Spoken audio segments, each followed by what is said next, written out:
Bloodborne. It is March 24th, the 11th anniversary of Bloodborne, which is why in the Souls community we start doing Bloodborne playthroughs. I am here with John, and I am about to start one and do my first teach of a game. Obviously, the first thing we're going to do is we're going to hit New Game. And we're going to encounter this guy. Well, you've come to the right place. There's a couple people who you might think this guy is, but fun fact, no one knows who this man is. I think this is Professor Charles Xavier on his way home from a rave. It is possible that it is Professor...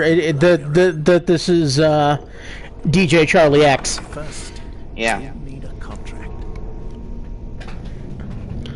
So first, we need a contract.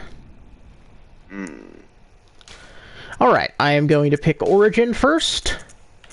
We're going to be doing the Arcane playthrough because Arcane allows us to use Hunter tools, and Hunter tools are one of the special things that Hunters get. A lot of other playthroughs don't like Hunter tools, but I like them. And if you've got a proprietary mechanic, you might as well use it. A lot of other playthroughs will give you a more simple pistol and cleaver playthrough. This is going to be a little more intense.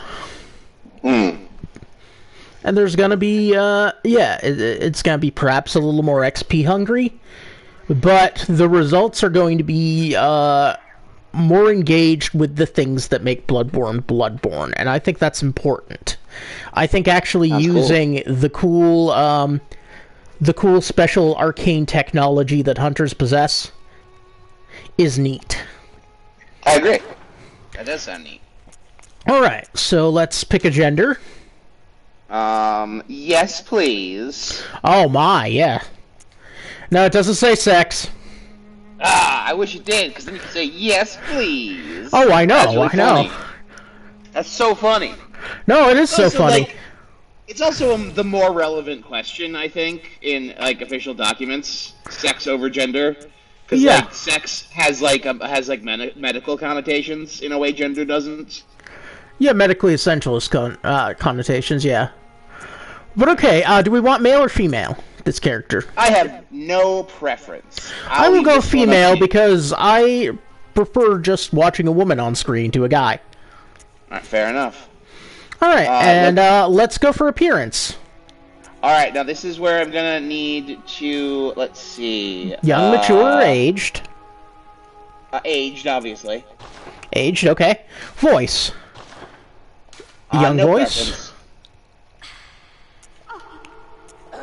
Yeah, young voice. An old face, young voice is funny. Old face, young voice works for me. Okay, build. Standard. Slim. Very slim. Burly. Let's do very slim. I think very slim looks funniest in this game. Okay, let's go for scale adjustment. Head. How big? As big as we can get it.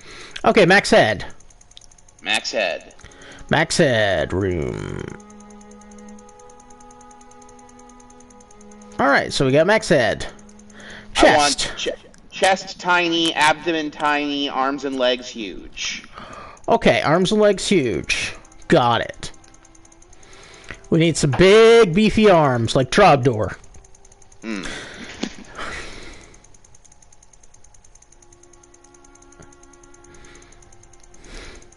Okay, this is already a little bit unsettling. Yeah, I'm unsettled. Yeah, no, this is a weird combination. Oh yeah. Hello and welcome to Bloodborne, whoever. Thanks for coming out. We are doing some, we are designing a character first.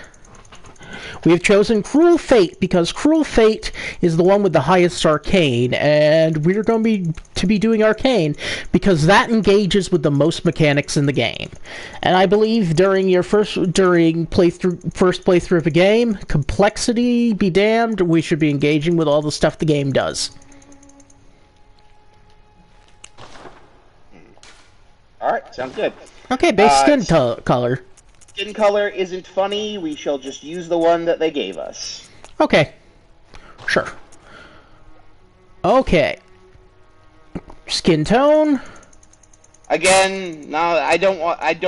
There's not a funny version of this unless we make like a purple person, and I don't want to really fuck around with that. Okay, fine. All right. Face details.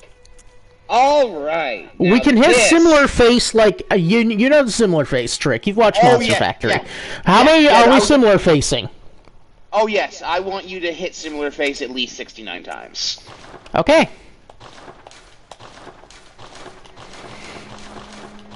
And 12. Ah, yes. Oh, this is the stuff. Yes. It's like... It's Edward G. Robinson all of a sudden. It's like we're seeing Madame Curie in the final months of her life. This is what the radium did to her. Oh God! Oh no! Oh no! No, Madame Curie, it's not worth it. No! Oh fuck! Oh God! What the fuck? Oh no! Oh no! Okay, I think we're good. Oh yeah. I think this is fucking gold. Okay, do we want tattoos, marks, or glasses? No, I'm happy with it as is. Okay, no, this is fine. Yeah. Let's save to favorites. Oh man, we made a Michael Jackson in a wig. We made a we made a Michael Jackson squishmallow. Actually, I think what we have here is like we have like a cuddly Michael Jackson toy. That being said, I do have a name in mind, and that is Lichabod Pain. Okay, Lichabod Pain. Yeah.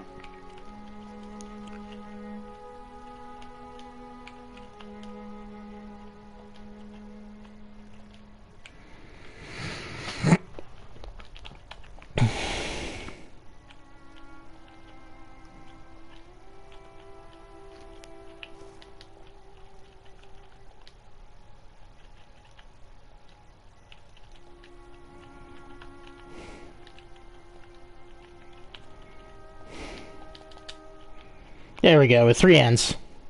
Ah. Alright. So here we have Lichabod Pain. Yeah. We'll finalize the contract.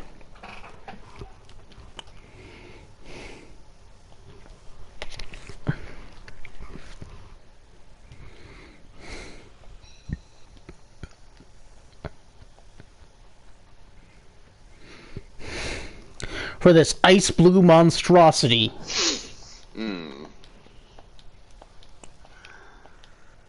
This beast of flesh.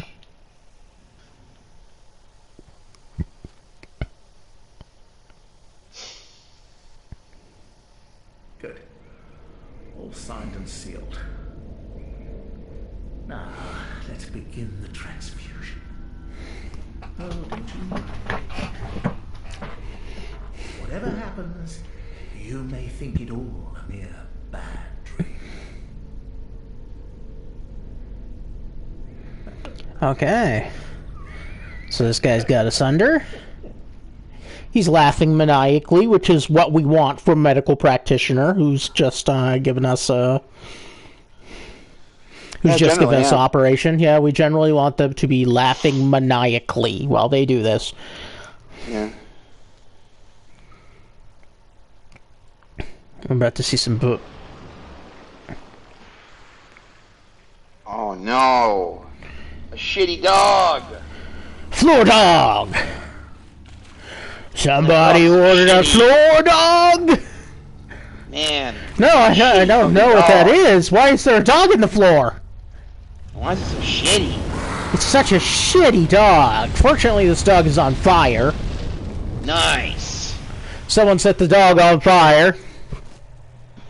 Well, you gotta if it's so shitty.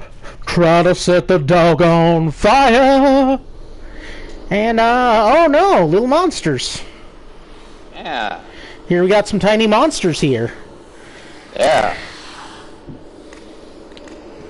Oh no. No, they got Georgia O'Keeffe mouths. They do have Georgia O'Keeffe mouths.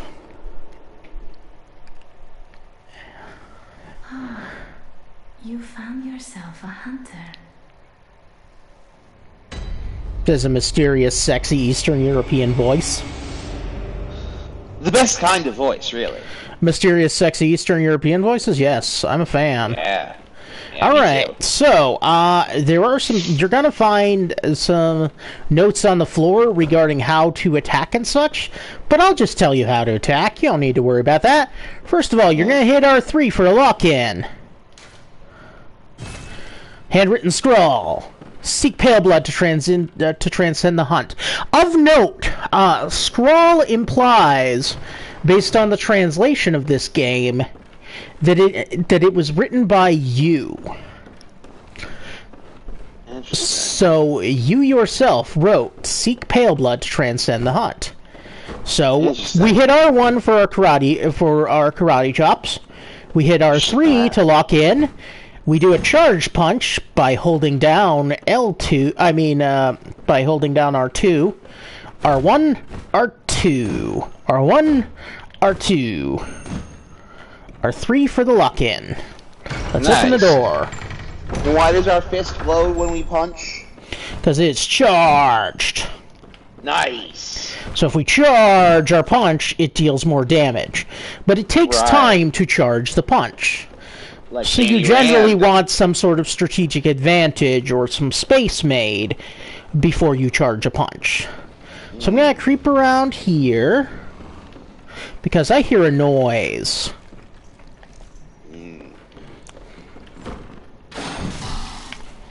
Another shitty dog!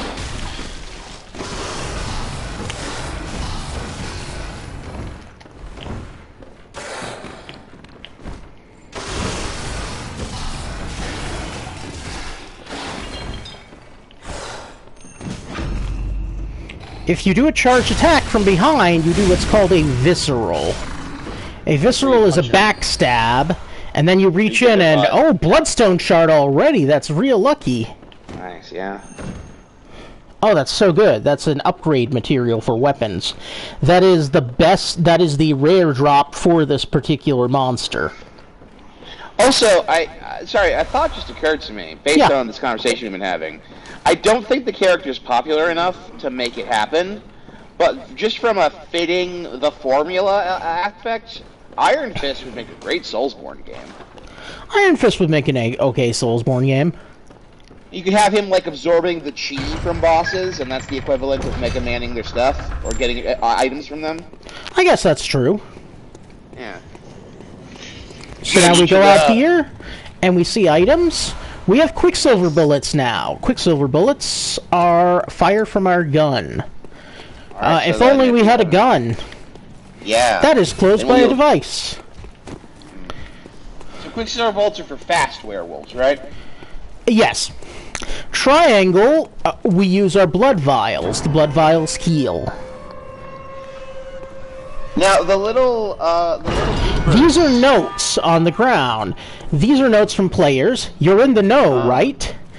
And notes that look more like they're made of liquid mercury are more likely to be from the game. Well, that's cool. Yep. So we can distinguish that between like notes from friends, which is anyone who is also on the hunt, because a hunter never hunts alone. That's why I'm here to help. A hunter never hunts alone. This is a thing we say often in the Soulsborne community and in Bloodborne in particular. Bloodborne people are like probably the most helpful Souls people, actually. That's beautiful. That's a beautiful sentiment. I love that, and I also love that associated with the concept of a Van Helsing monster hunter, because I have fondness for that archetype. And they're often very lonely people. They're often very lonely people. And the hunter in this game does not have a whole lot of help, honestly.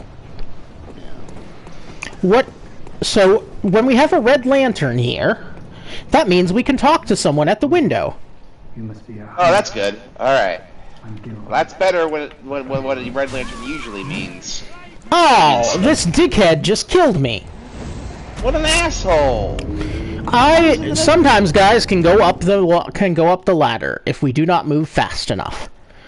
But fortunately, getting killed just takes you back to the hunter's dream. This next area we're about to see. And the Hunter's Dream is where I was trying to go through that lantern anyway. If the werewolf kills us, we also end up here. Yes, eventually, I do remember that aspect. You end up in the Hunter's Dream, basically, unless you're doing a no Hunter's Dream run, like some kind of psycho. It is possible to do it. I have seen it done. It looks excruciating, and I never will do it. Yeah, I say this as a person who has attempted BL4 runs, which is blood level 4. It means picking waste of skin, the weakest thing, and never leveling. I've made it past the fourth boss on that, but I found out people usually just win by end up winning using item dupe cheats. And I figure if you're doing a challenge run and you need to use it, your challenge run requires cheats, don't bother doing the challenge run. That's a dumb way to go about, I think, if you gotta do cheats. I think it depends on the nature of the cheat and the nature of the game.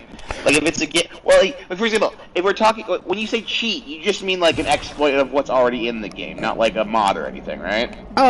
It's basically, like, a series of button pushes and, exploiting a glitch to duplicate infinite items. I think that... My feeling on that is very mixed and dependent on the nature of the game. I think, for example, if you have a Bethesda game that is like sort of infamous for its glitches, and like discovering glitches is kind of a part of the fandom experience, then I think that using glitches exploits is not only appropriate, but like is not only fine, but like very appropriate. You know? Yeah.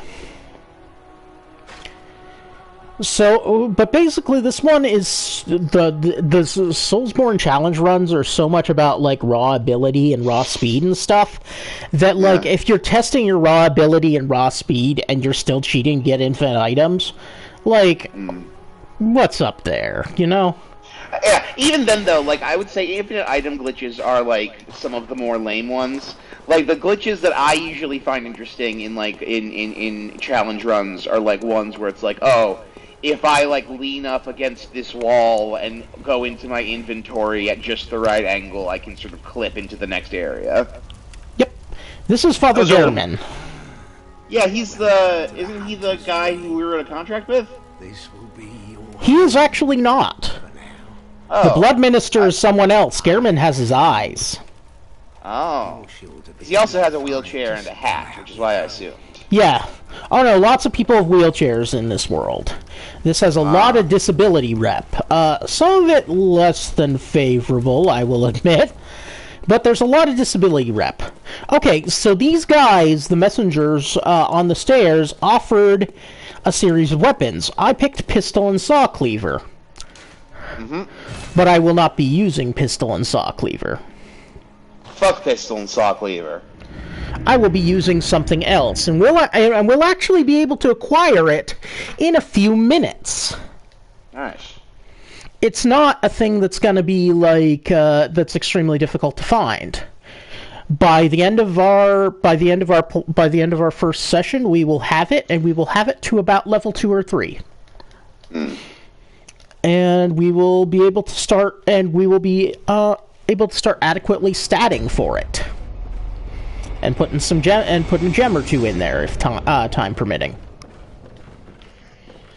You know, it's a really this lantern, because I didn't turn on the lantern above me and stopped and talked to that guy instead, was where I started from. You will start from the last lantern you turned on. That makes sense. That's usually how Souls games work. It is indeed. And even though I discovered that last lantern, so this guy becomes a huge pushover now because I have my saw cleaver. Yes. Now, I have a question about sort of the story of the game. So you appear to be in some sort of ghoulish... This is the city of Yharnam. Yeah, I was about to say, it looks like some sort of ghoulish, phantasmagorical representation of old London town. Yes, this is the city of Yharnam. Yharnam is, as the Blood Minister said, the home of blood ministration. Like periods and shit? That's blood menstruation. I mean, that's menstruation, and yes, menses is a heavy theme in this game, actually. Oh, okay. Periods and childbirth, and like generally like the divine and monstrous feminine are huge themes in this. This game is pretty feminist, actually. It makes sense. Blood and all that. Yep. Yeah. And the stigmas around and the stigmas around womanhood, yeah, are big themes in this game, actually. Sometimes implicit, sometimes very explicit. Now, so my question is, so like, what's wrong with these people? These people have, there's been a plague, and these people have been treating the plague with with blood from a mysterious source that we'll find out where that blood comes from later. That blood that they've been putting in them has been mutating them into beasts. Almost everyone has become a beast, in a way. So we're going down here, and we are going to... There's a couple of ways to play this. Now, we can shut down the ambush with guerrilla warfare, or we can fucking gun it. Now, I'm really, really good at fucking gunning it, but I'm trying to teach. So I'm probably gonna have to do this correctly. And take note that as a dyspraxic and as myself, you know me, it takes me longer to do things correctly than it does to do them my way. But that's okay, because I'm teaching here. People need to learn. Yeah. Alright, and this guy, so this guy's over here, and he's awfully big, right? He's very intimidating. Yeah, he's gonna lift up this axe, and... Yeah, I remember when my roommates got Bloodborne, and I played a little bit of it. This guy kicked my ass a lot. Yep. He does kick your ass a lot. Because sometimes he has... he has a delay before his axe attack, which makes him hard to parry sometimes. But he is definitely the guy who you practice parrying with. And parrying is really important to know. I wish that every time someone said parrying, I didn't think of opening the port of Japan, but I do, literally every time. I don't know what it is. I think it's just, I don't know. Some things get stuck in your head sometimes. It's weird.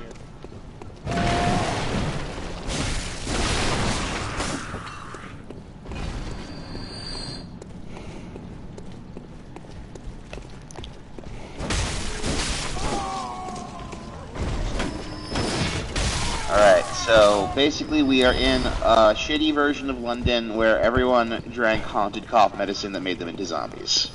Yes, in a way. Everyone had a blood transfusion. The blood came from a mysterious source. That seems like such a self-evidently bad idea. Well, there were people who administered the transfusions, the Healing Church, knew where the blood came from. The people receiving it, less so. And it comes from, like, some sort of, like, big scary vampire lady or something? Yeah, well, we wish it was just a big scary vampire lady. Worse than that, jeez. It's worse than that, yeah. Alright, well then we're in for a ride.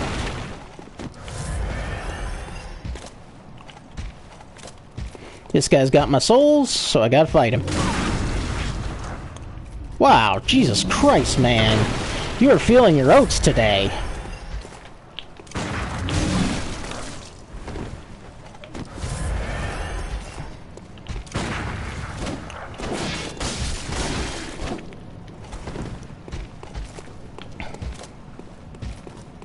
I just gotta get in one good parry here.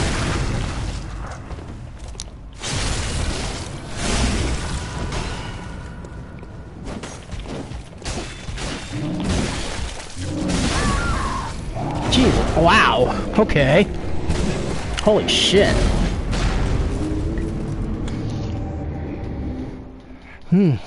Gotta drink some coffee. Fuck.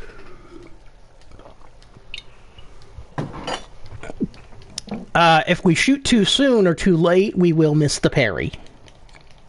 Yes, I gathered it was something like that. Yeah.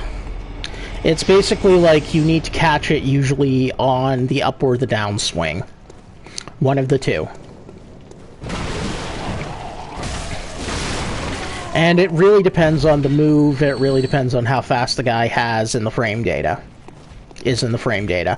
So you gotta figure out where the openings are on a guy for parrying.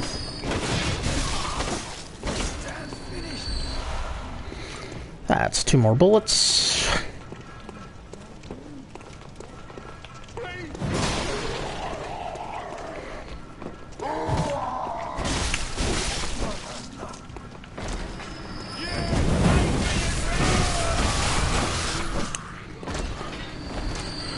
Do take note that characters with higher arcane get better drops. So you're actually going to sometimes get things that are rarer than blood vials or rarer than bullets. And those things are not necessarily better or worse than blood vials or bullets. I think actually, that guy had that guy took my souls back, so I'm actually not going to go back and mess with him right now. I'll teach parrying with the guy who it's best to teach parrying with by the end of this. Sounds good. Yep. Because that guy, like, I don't know what the fuck it is with that guy's moveset. For some reason, I keep on missing the parries on it. And there are people who I know the movesets of better and never miss parries on. Or very seldom do it. See, this guy, you gotta remember, he is not actually asleep or dead. He is pretending. Then you go up here, and there is a bloodstone shard.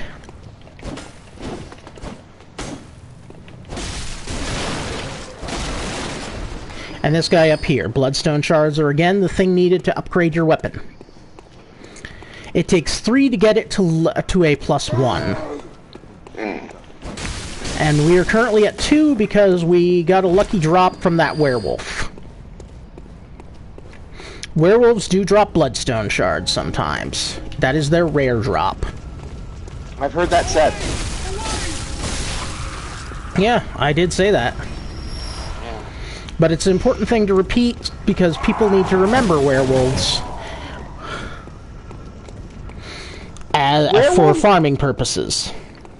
Werewolves are probably the hardest monster to do on a TV show. They are generally, yes. Because you basically have 3 options there. Well, I mean, there's the makeup design thing, and there's also the fact that you're trying not to make something too bestial. Yeah. Like, if you do howling werewolves, it's hard to have them be sympathetic characters.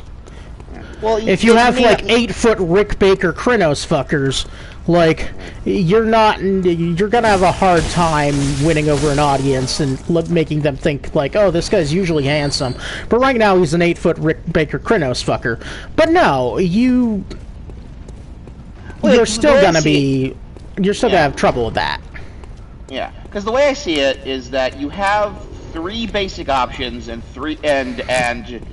2 ways each of executing your 3 basic options.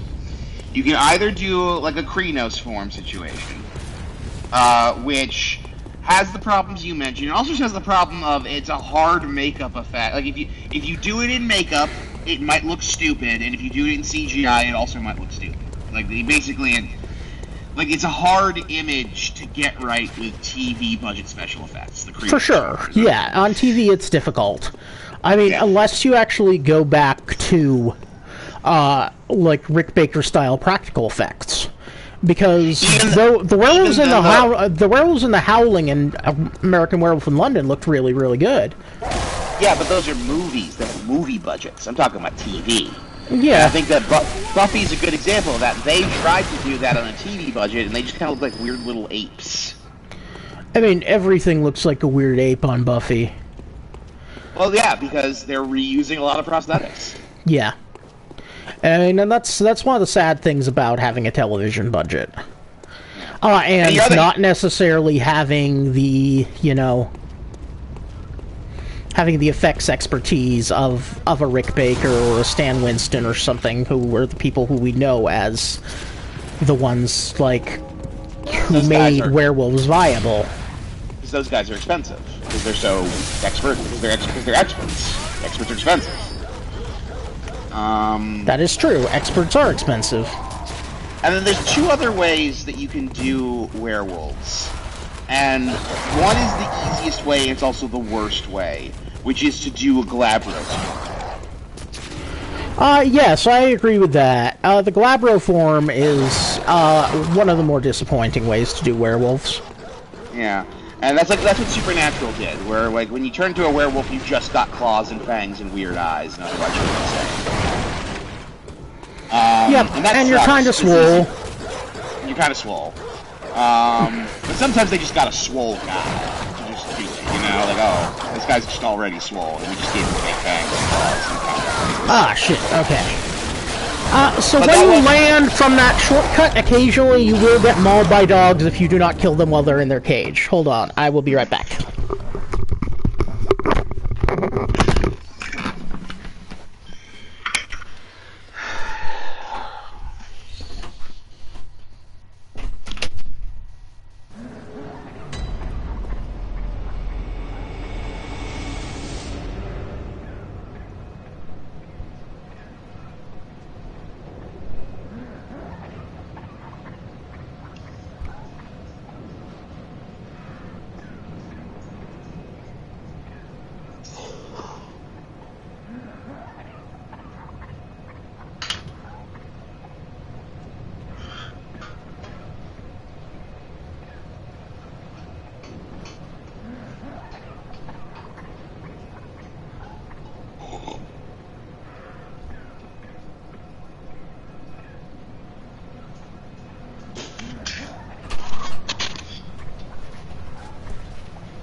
Okay.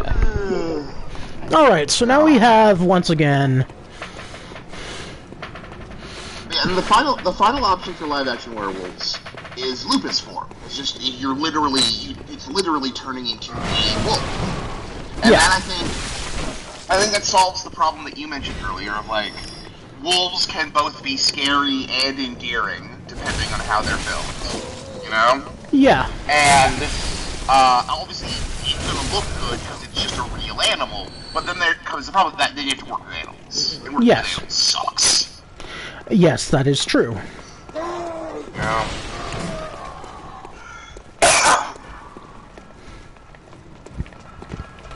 So you're going to want to engage these guys in groups of up to 2 or 3, and keep in mind that, like, you don't have a lot of health at the start of the game. A couple of hits will kill you, even if you are good. I have beaten this game at on maximum difficulty and done this run. I have done this run at BL4. But occasionally, things are still just gonna fucking hit you if there are enough of them in one place. Math is real. And it is not on your side. There are ways to get math on your side over the course of a Soulsborne game, and we're going to be discussing those.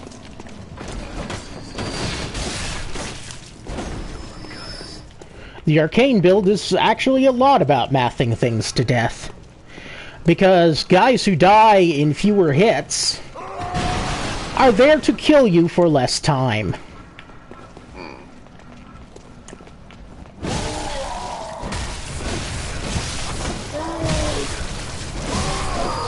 So, it's often all about just taking bosses off the board quickly in the Arcane playthrough.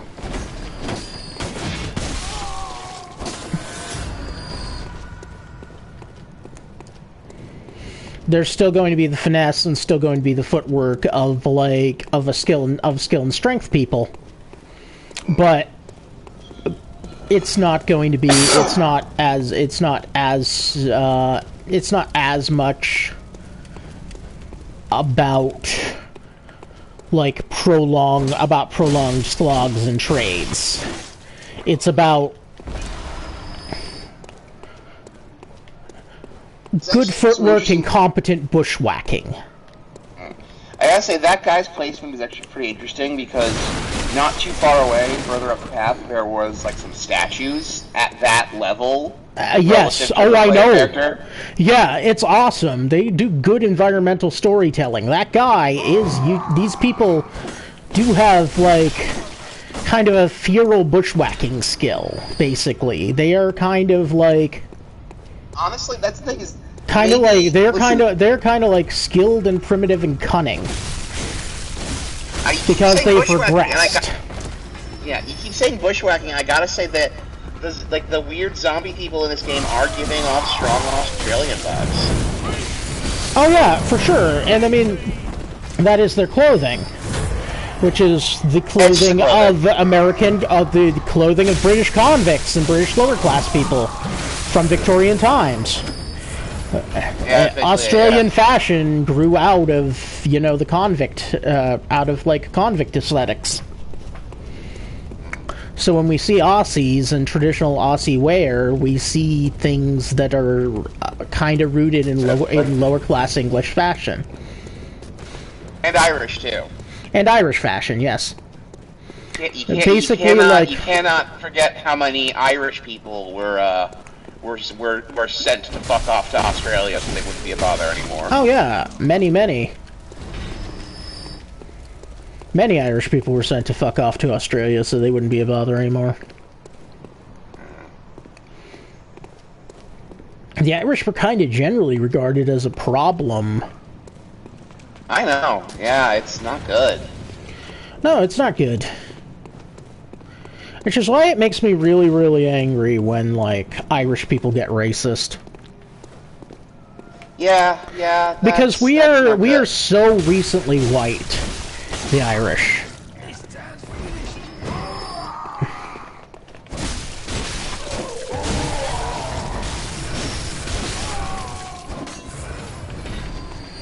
Oof. Nobody is dropping vials. Honestly, and very conditionally, too. And very conditionally, yes. It was entirely based around, like, our willingness to sell out other minorities. Honestly. I mean, the paleness helped. The paleness helped as well. When we push towards notions of Eurocentricity, when we push toward notions of, like, Eurocentricity and Europeans being the dominant race, pallor ended up becoming whiteness ended up becoming a thing. Whiteness became an important phenomenon. Yeah. And the most literally white people were the Irish. I don't know, the Nords are pretty pale. But it came down to the most literally white people instead of matters of social class, because Americans used to be really, really racist against the Swedes too. Against the people of Norway and to the point where they ended up in the Midwest instead of settling into, you know, cities. They ended up homesteading. Yeah. Such was our contempt for people from Norway and Sweden. Which is wild, because it's where we get our days from. Oh yeah, no. I mean, I think there's a certain amount of the belief that the qualities that made the Vikings strong also made them dumb. Most of our stereotypes about Swedes and such revolve around their intellectual capacity, and in part this is because we started thinking of them as big dumb oafs, because we resented them for being the ones who conquered us. Yeah. It's like, you know, obviously getting conquered sucks. But, like, you know, the Norsemen they were warrior poets. They were very intellectual people. Oh no, they were incredibly intellectual. They were very legalistic. They just also loved stabbing, like, a lot. They were good at it, and they had to do it. Yeah, and here's the thing. Being very legalistic and being like a warrior honor culture basically go hand in hand if you think about it. Oh, for sure. Because if you're in a warrior honor culture, that does mean that most legal disputes are a matter of life and death. Yeah. You know, or at least they can become a matter of life and death very quickly. Yeah, no, that is absolutely true. Incredibly legalistic. You're gonna dot every I and cross every T, because if you fuck up, you might have to ritualistically kill yourself to save your family's honor.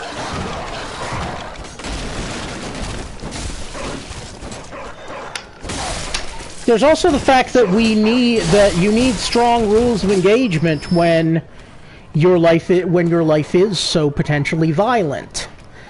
And also, just having an inherently sort of confrontational culture and a culture based around conflict does just breed a strong legal mind. It does, yeah. And that is one of my favorite details that you do actually see in Star Trek. Is Klingons are renowned for having some of the fiercest, most shark-like lawyers in the galaxy. So here's our first major shortcut, and we find this place. We find here also. When the hunt began, the Healing Church left us, blocking the Great Bridge to Cathedral Ward, as old Yharnam burned to the ground that moonlit night.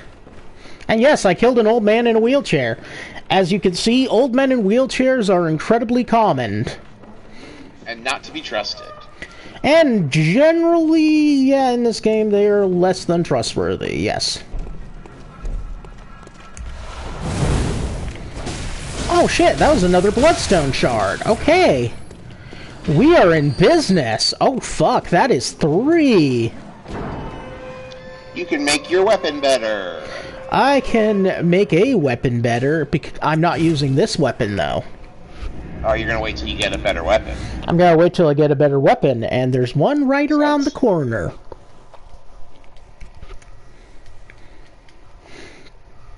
"42 minutes, God, I have been playing like shit. Oh well. It happens sometimes. Alright. And make sure my cleaver is in good repair, at least.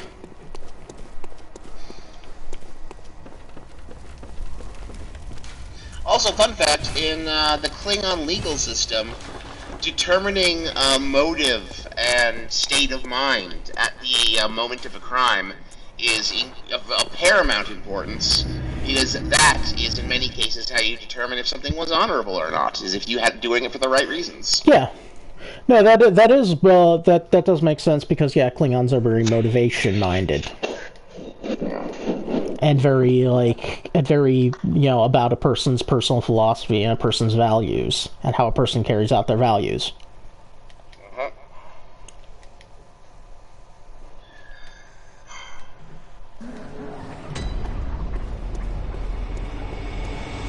Alright, so now we're going through down here. Gotta kill this guy.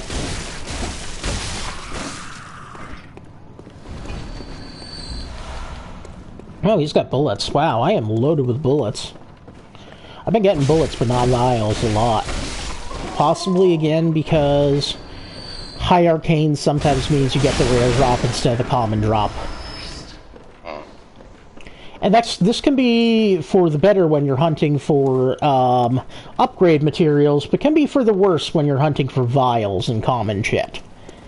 I mean, there's so many times when you will kill a powerful enemy, for example, when you need vials, and you'll end up like with shining coins or some other rare piece of shit that doesn't do any good. So I am reminded of the main thing that I found off-putting about pretty much every Souls game I've interacted with. Yeah. And it's the way in which enemies respawn. Which enemies respawn? The way in which enemies respawn. Like, the way that, like, the fact that when you went to the Hunter's Dream and came back, the old man in the wheelchair was back, and you had to kill him again. There's something about that is immersion breaking for me, just the wrong way. Well, Here's the thing. With all of these games, they're frequently about, like, the breaking of cycles and about life and death becoming meaningless in certain ways. Because in all of these worlds, something has been done to make the dead rise and to create cycles that feel unbreakable.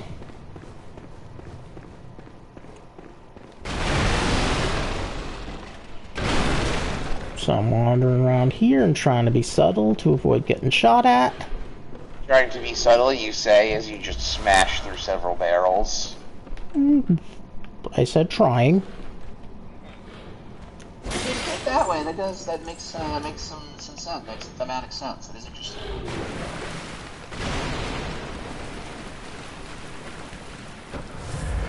Yeah, no, that's the whole point, is that, like, something has been happened that has broken life and death, usually. And that has broken good and evil. I've found a madman's knowledge. That's really good. That is an item that will permit me to level, actually. Nice. Because without insight, you cannot level. And madman's knowledge contains insight.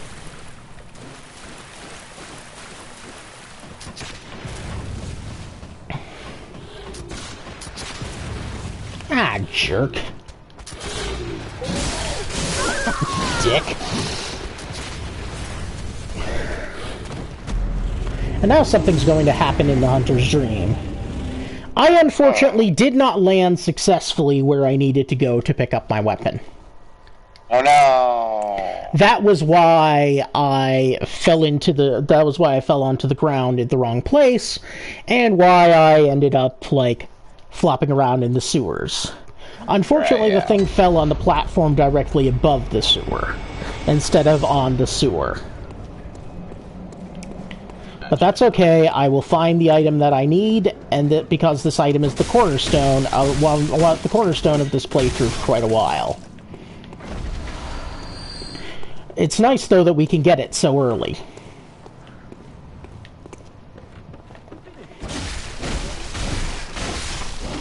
But yeah, in the Souls worlds, life and death are broken, and it is deeply, like, rooted in a kind of, like, angry Buddhism in a lot of ways. Like, you cannot break the cycles. You cannot break out into the place where you are no longer reborn. And rebirth is a curse, because the world sucks. And you're somebody trying to find a way to cope with that rebirth, to cope with a world that's broken, and to break those cycles in any way you can.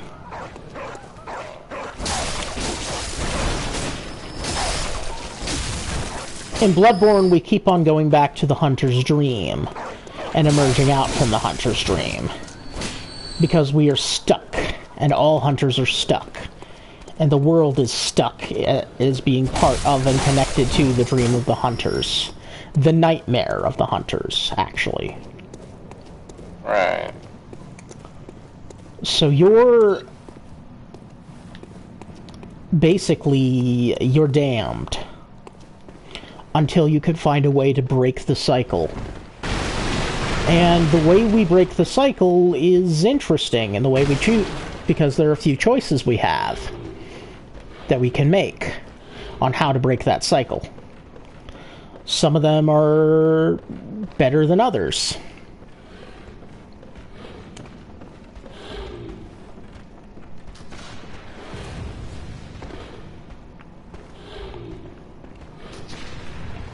Boom. Okay. Got it.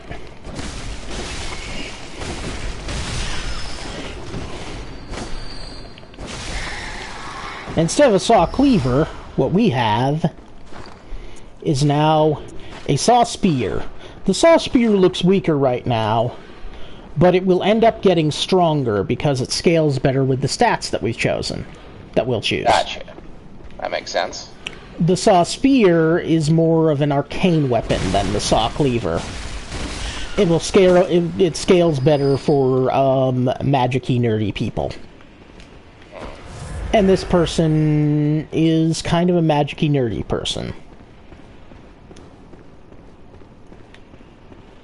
Hence their terrible pallor.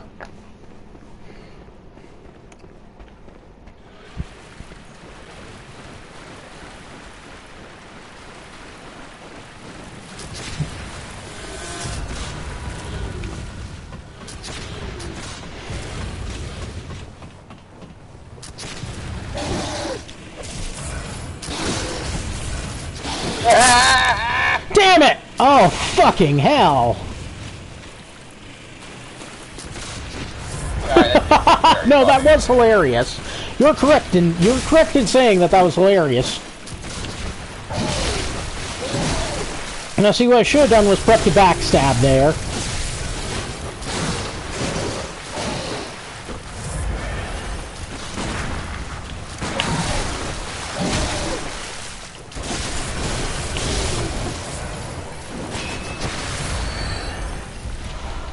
Okay, well, this guy fortunately dropped 2 blood vials.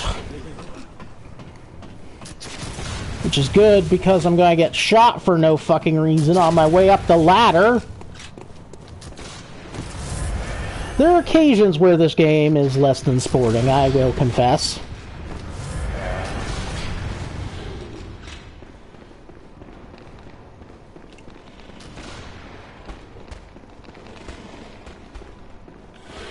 Whoops, no, that is not the way up the stairs.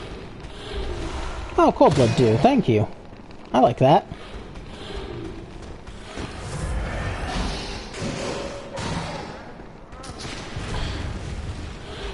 The fuck are the stairs? There are the stairs, okay, good.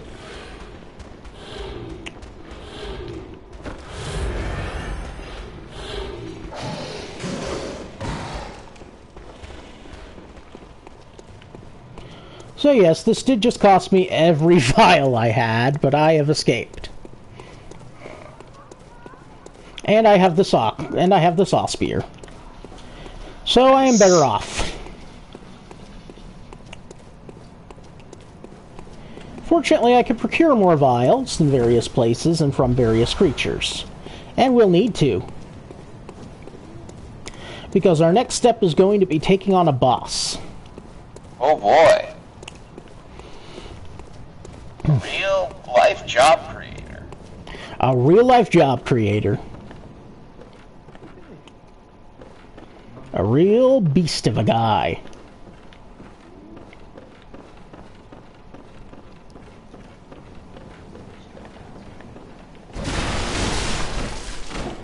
Like a real boss. But not a boss baby.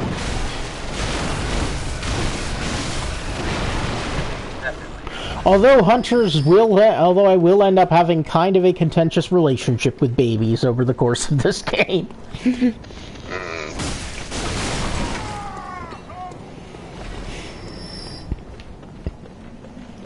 This game is less pro-baby than you would think a piece of work would be. Yeah. There's a baseline amount of pro-baby that I think most people should have assumed from things. Yeah, it's true.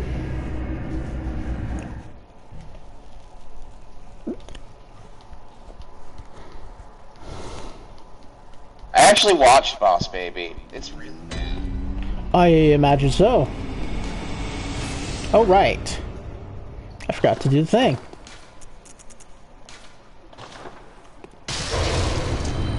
So inside that skull are eyes. That's not uncommon. Well, the eyes are still in the skull, but you need the eyes on the inside of you. So you crack open the skull, and you take in the eyes. Ah. Oh, so these are an example of eyes without a face. These are an example of eyes without a face, yeah. You sans visage. So is the weird, creepy doll lady like your wife? Like, what's going on with her? She's not, she was built by someone. We will find out who. In fact, I should talk to Garrett. Garrett will have some things to say about the doll. That I'd prefer. Sickly spirit. Very well. That the echoes become your strength. Let me stand close. So I'm going to grab a point of skill right now to increase the strength of my visceral attacks. The beckoning bell and the silencing blank are how you summon people. The old hunter bell, beckoning bell. Let's talk to Garrett for a sec. So this is what they were going for with that RPG project that you worked on that kind of fell through. Not Sort really. of tone and vibe. Oh no. Well, we were hoping. I was trying to infuse a little bit of that, but it's kind of just. Well, yeah. Also, like there is some. Yeah, there's some elements of Soulsborne tone. Yeah. And now we are upgrading to Saw Spear +1. Yeah. I got a bigger saw. And a bigger spear. Yeah, and I think he says something. This was the word. You're welcome to use whatever you find. You're welcome to use whatever you find, even the doll, should it please you, says Garrett. Yeah, Garrett. Yeah, no, it doesn't sound cool, does it? Hunter. Hey, doll, are you good? Do you want to leave? Do you want to leave here? Do you want to leave? Do you want to It's leave? an important question if she wants to leave. Yeah. Very well, let me. Well, I'm gonna get a point of health here. Farewell, good hunter. And that puts me probably... Yeah, that puts me about ready to do what I want to do now.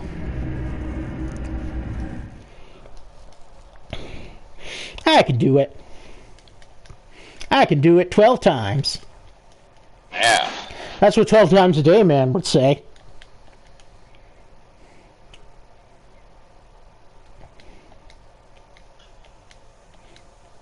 He's one of the most important characters in internet history. 12 times a day, man.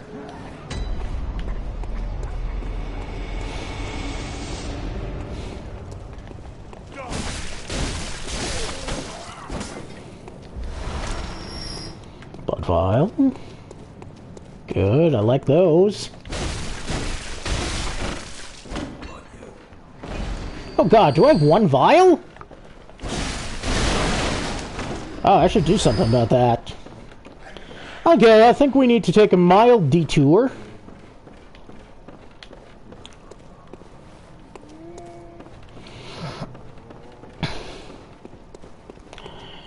Because fuck, I should not fight bosses with one blood vial. That sounds sensible. One should not. Unfortunately, vials do not refill like Estus and other games. You have to actually farm for them.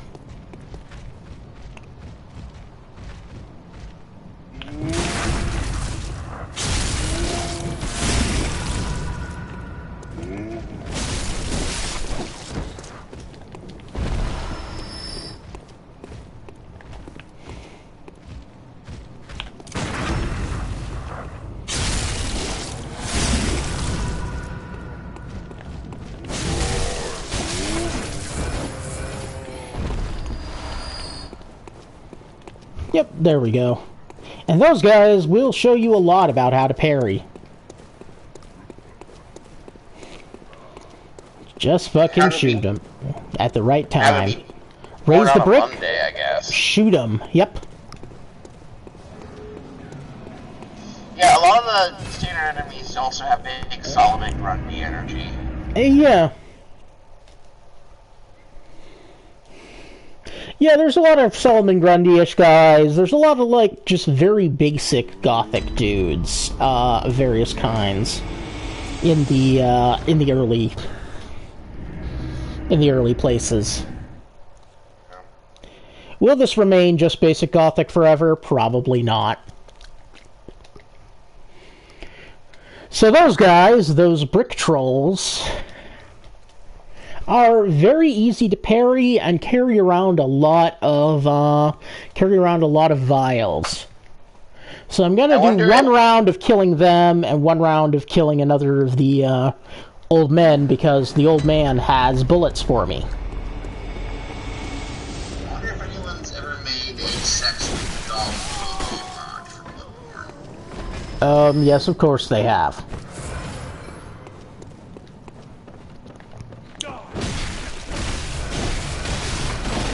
I wonder if anyone's ranked them by which one was funniest. I do not know. That one, that is a question. Also note, at any time, if you are out of bullets, you can hit the up button on the D-pad, and you can take some damage, and make your own blood into Quicksilver bullets. Nice! That's awesome. It is awesome, and that's the thing Arcane people will need to know, because hunter tools are very hungry for blood.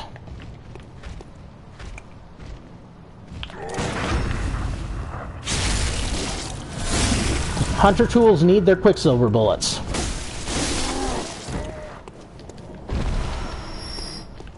Quicksilver bullets are like your mana, or your FP, in this game as well. Because they represent essentially like this life force and blood flowing through you that you were channeling into an object. Right. Alchemically, hence the Quicksilver. It's mercury. And therefore hermetic.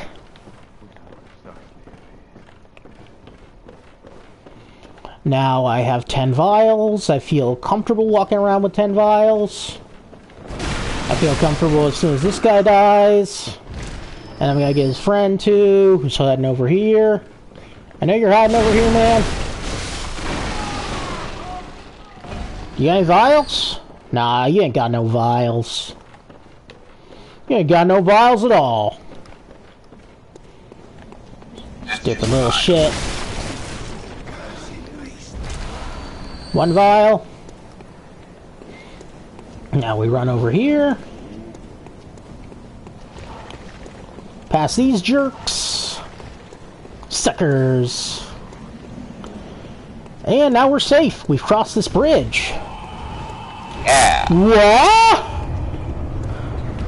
Oh my! This guy is very large. Oh no.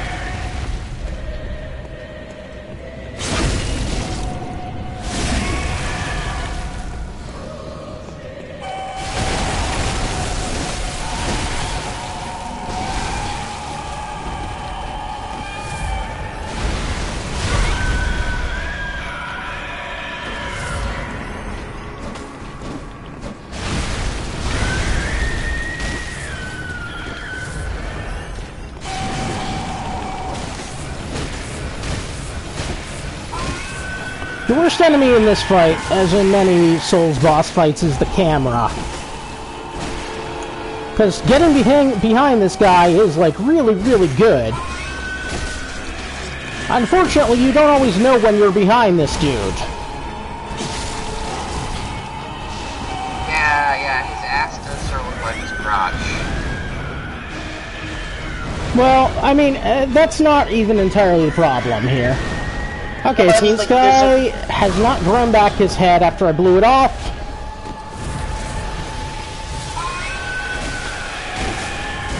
What I mean by that is, like, there is something about his character design that does make it difficult to tell, like, where you are, or, like, sort of amorphous, how furry he is.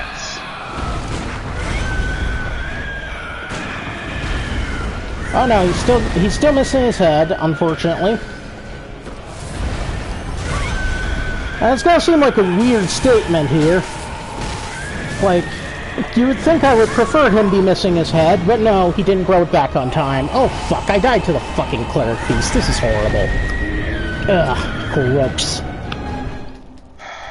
Sorry to hear that. Yeah, it's okay. My character is still, like, a little physically weak. But, yeah, no, I just got caught in the wrong, I got caught in the wrong thing. I shouldn't have actually, tried to shoot when I did, because he hadn't grown back and recovered from the thing. Yeah. So I disengaged before I needed to, basically.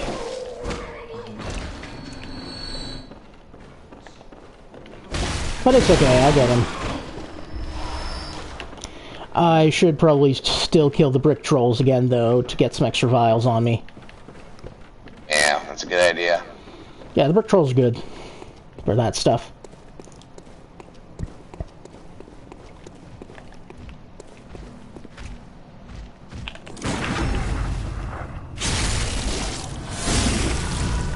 The main thing is, like, staying icy and not panicking is a huge thing in these games.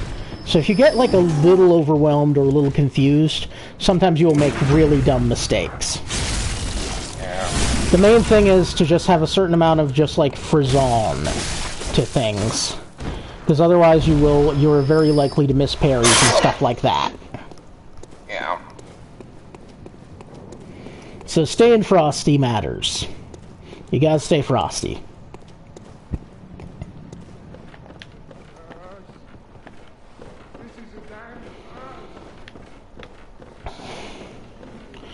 Even when dumb things happen, like the camera betraying you during the Cleric Beast fight, which it does. Quite frequently.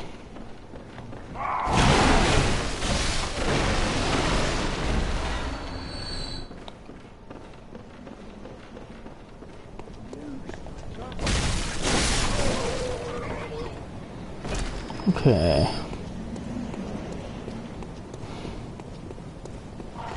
Vials and bullets for 11 and 18, which is more than enough. I think you should fight these guys before going through to...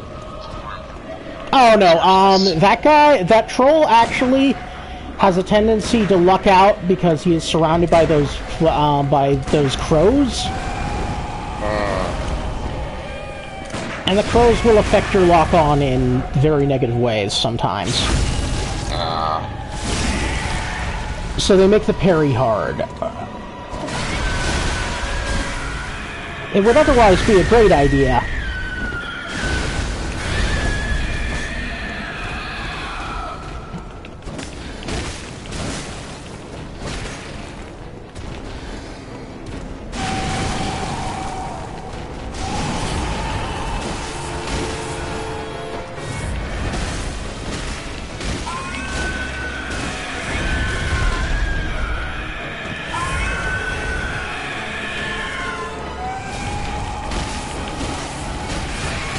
So is the Cleric Beast like some kind of weird dog, man? Like, what is this? This was a healing church. This was a cleric beast. This was a priestly healing church who has descended into beasthood due to excessive blood use. Yeah.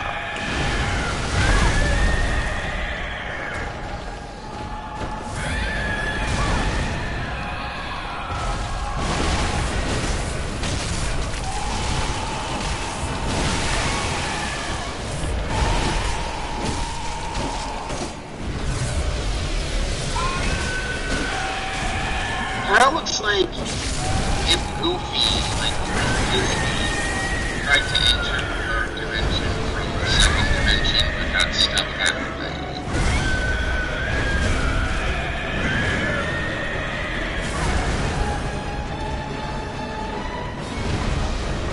No, I understand what you mean there.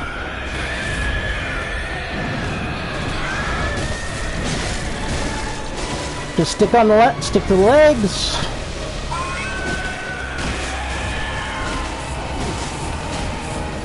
Once you can get the ass.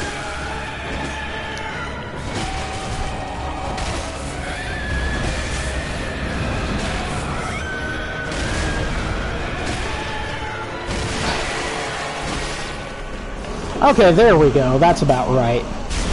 More vials than I'd like. I should have had better footwork there, but that's okay. I got up very early to make food. And we got some... Whoop, 10 quicksilver bullets. That's nice. Blood. Hallelujah, it's raining blood. Hey, blood. Okay. And we are going to level. And we're going to do a little more blood vial farming, so we have enough blood vials to take on the our next boss.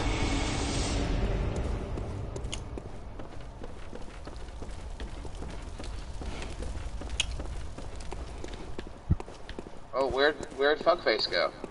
Oh, he disappears sometimes. Very well. Let me.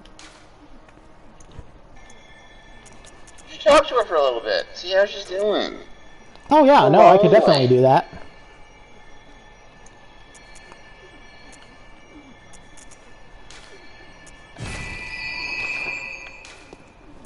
Did you speak with Garrett? He was a hunter long, long ago. But he is obscure. Still, he stays here. In this dream, such is his purpose. Cool. Farewell, good hunter. Yep. She is telling me about Garrett, how Garrett now just helps people in the dream. Well, that's good.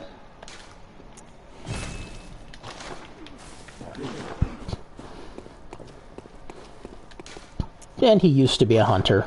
Till he took an arrow to the knee.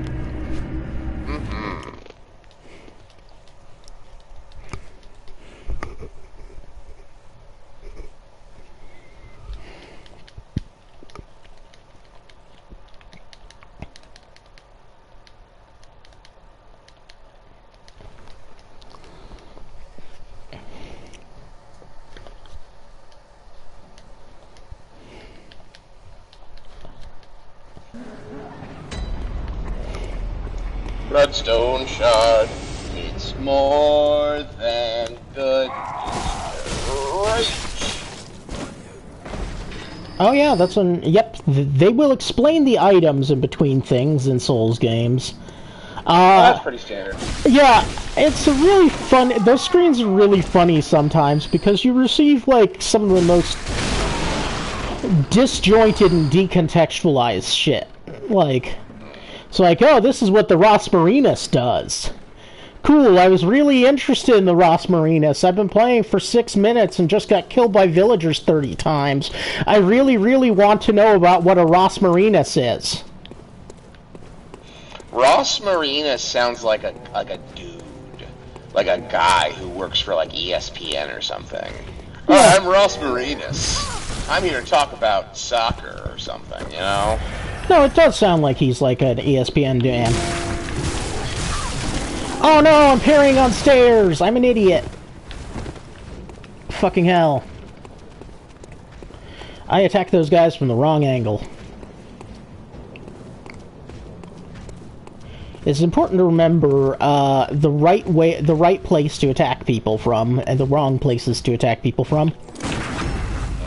Because see, even ground, real easy parry there. Trivial even.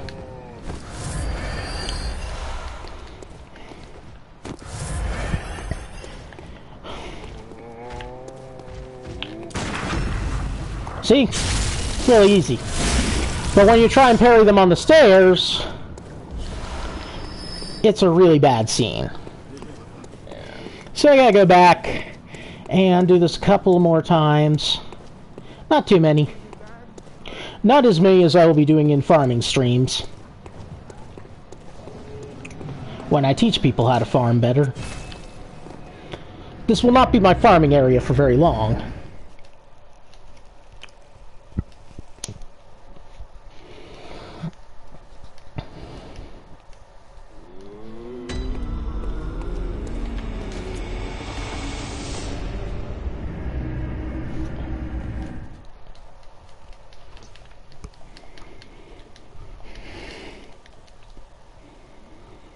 Oh, it'll be probably the farming area for the next, like, stream or two. Then after that, I open up another area that is my favorite farming area ever, and I went to for probably, actually for about 20 some odd hours when I was doing the max level grind for this game. Max level Bloodborne is hard to attain.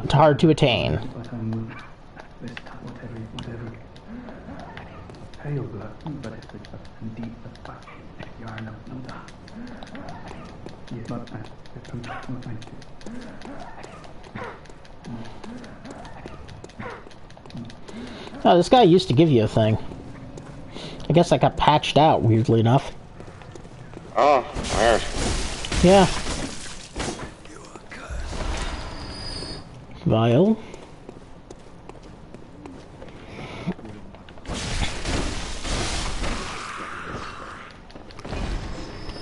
Well, it's not an item I use a lot anyway.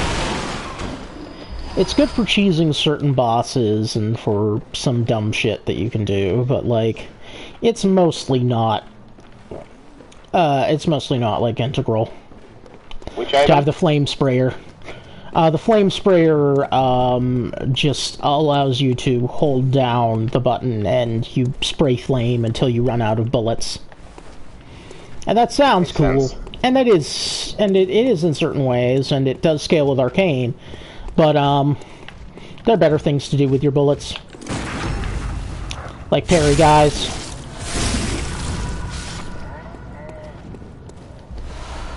You won't be parrying guys with guns the whole time on this playthrough, though. Because there's another means of parrying that is way the fuck cooler. Shining coins! This is those rare drops I was telling you about. That are an annoyance. So I'm gonna have to do this one or two more times. Because those guys gave me worthless coins that can be used to just, like, just as a trail of breadcrumbs, instead of useful blood vials, which can be used to prevent me from hemorrhaging to death. Yeah.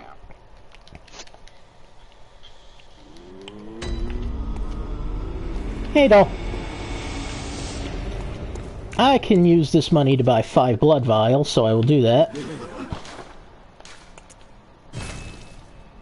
Actually, now that I have, 12 blood vials. If I can't do this in 12 blood vials, my day is just, like, irreparably fucked anyway. So I'll just do this regular. I'll just do this way.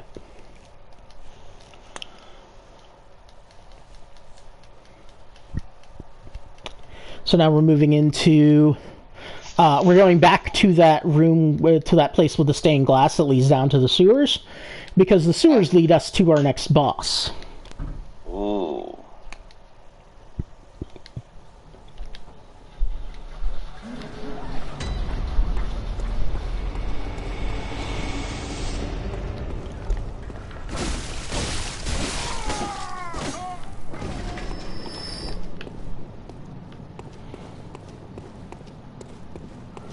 We go through here.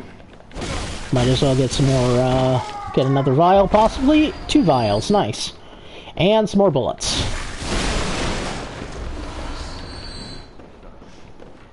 And then we go through here. Over to this area.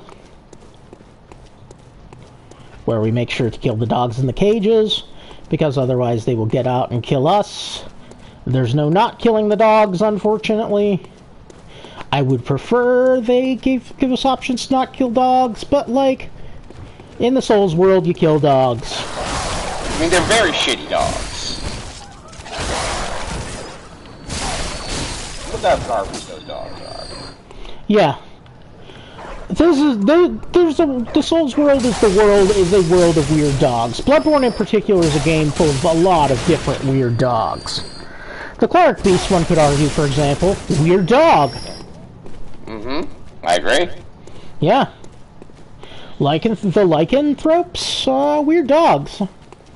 Mm-hmm. Yeah.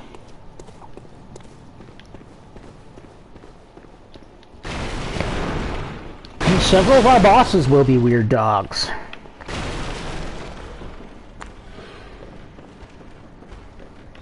is almost like a sort of a werewolf apocalypse. Yes, of sorts. But, in a different... But, like, the werewolves are not the worst thing in the world. Yeah. Now, we're gonna meet a friend. Nice, I like Friends. Yeah, feel free to actually turn on your audio and listen to this character, because this voice acting is amazing. Oh. A hunter, are you? acting is amazing. And an outsider. What a mess you've been caught up in. And tonight, we're going to be and an outsider. Here, to welcome you home. Prepare yourself for the worst. There are no human. Still, what? This character is called Eileen the Crow. She is a hunter of hunters. When hunters go bad, Eileen the Crow deals with it. She does not deal with it charitably. Ooh, 2 shards. Alright. Well, it's good that she doesn't deal with it charitably. You shouldn't deal with those situations charitably. No.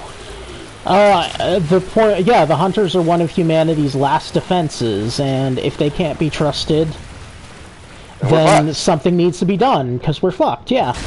Yeah. 10 bullets.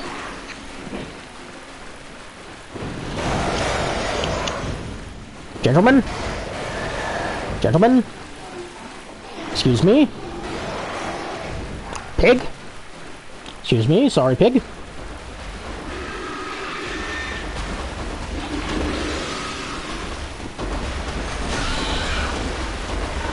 Bad angles there. Bad angles again.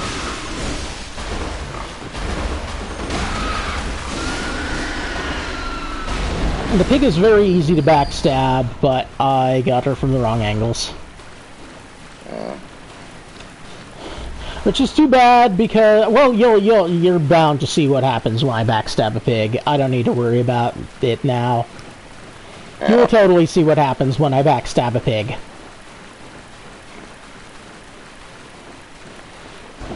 Bad crow.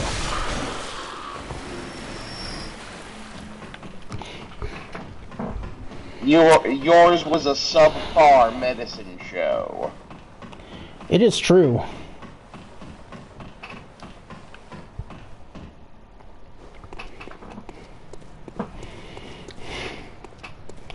And a C- well whiskey.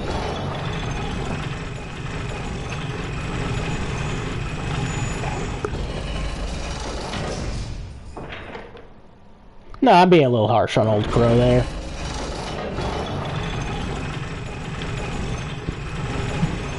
I'm not much of a well whiskey connoisseur, so I couldn't say. Well, no one is a well whiskey connoisseur, because well whiskey is the worst whiskey. That's why it's in the well. That makes sense. It's what you order when you're like, I want whiskey.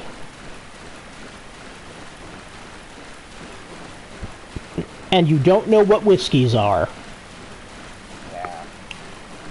They will generally give you Old Crow.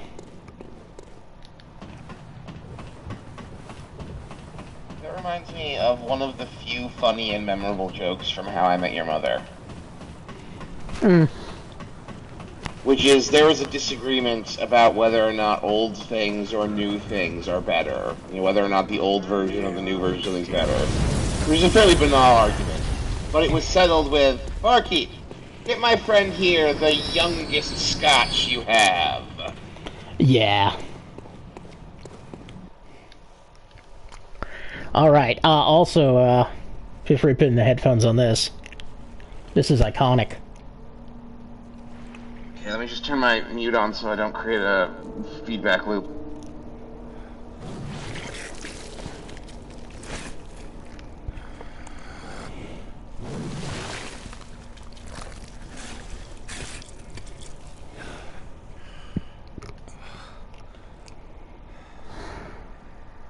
Beasts all over the shop. You'll be one of them, sooner or later.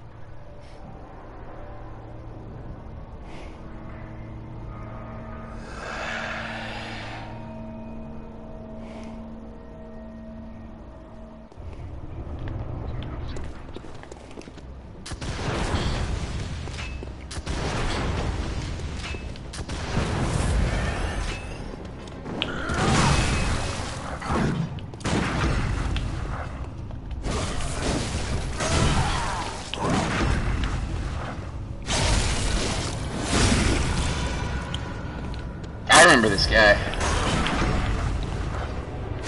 Yep. This guy wrecks people's faces very, very badly the first playthroughs. Yeah, And he can that. fuck you up pretty bad if you It's enough to make a man sick. miss parries.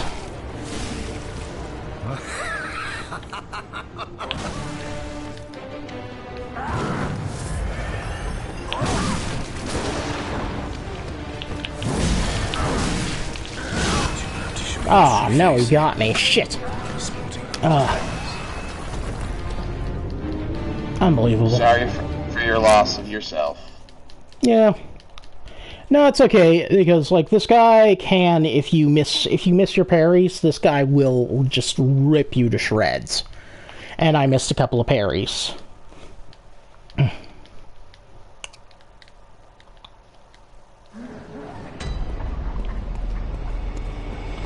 I might actually be processing things visually faster because I'm wearing glasses.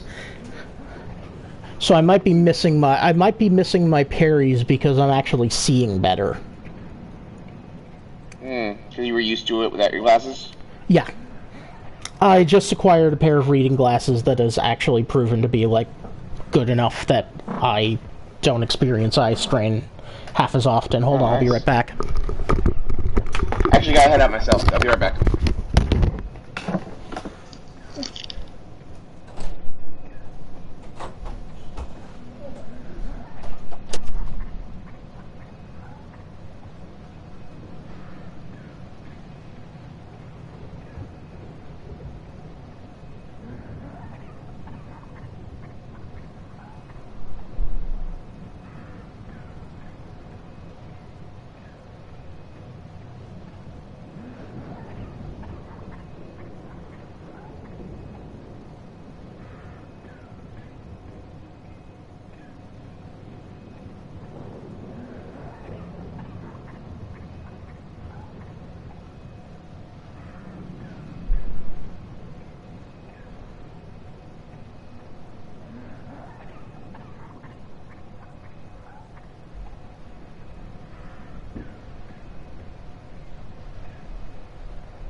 Okay. I'm back, you're back, we're all back. Cool, everyone's back. Do you remember that advertisement for the Star Wars prequels? It was like an advertisement specifically for the DVD for Attack of the Clones. Yes, I do remember that. Like it was where it was like Huda Man, Yoda Man. Yeah, I do remember that. Why? That was horrible. It's one of those ones. It's one of those ones that just sort of floats in my head. Oh yeah. You know what I mean? Yeah, there was a moment. There was like a Sci-Fi Channel Battlestar Galactica marathon. Oh, I remember those. That had like the best theme song ever for the marathon, and occasionally I do occasionally hear myself I find myself singing Battlestar Galactathon, you will watch it while it's on. And I don't care about Battlestar Galactica in any of its iterations really, but the Battlestar Galactathon song just went so hard that I actually watched the Battlestar Galactica marathon. I didn't really care for it. It was old school Battlestar Galactica, and like, okay, cool. So-so. It was really so-so. But I stuck with it though because they seemed to be making such a giant deal of it, and I was just like really bored that day. Do you remember? Do you remember when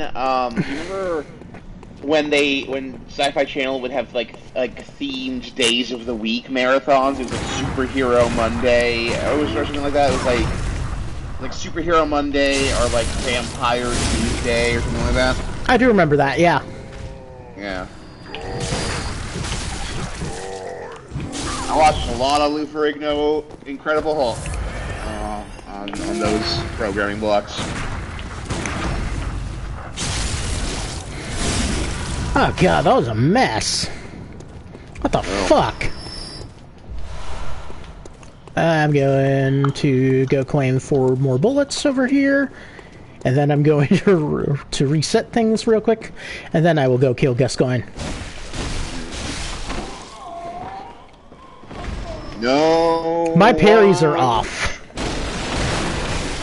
No one shoots like Gascoigne. No one hoots like Gascoigne.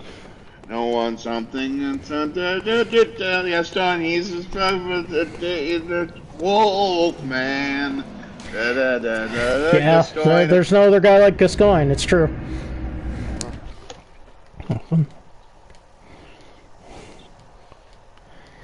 Well, I mean, that's a tough one because, like, you would start with no one hunts like Gascoigne, and then you'll be like, oh no!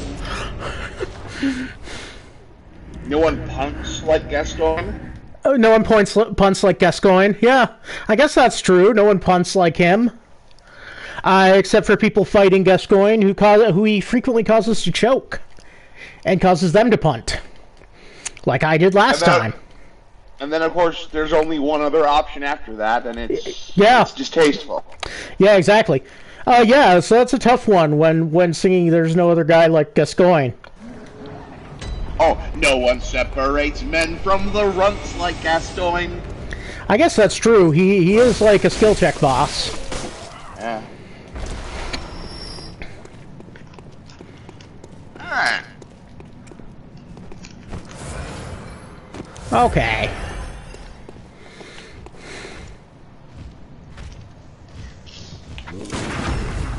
Okay, good. I'm not blinking too hard.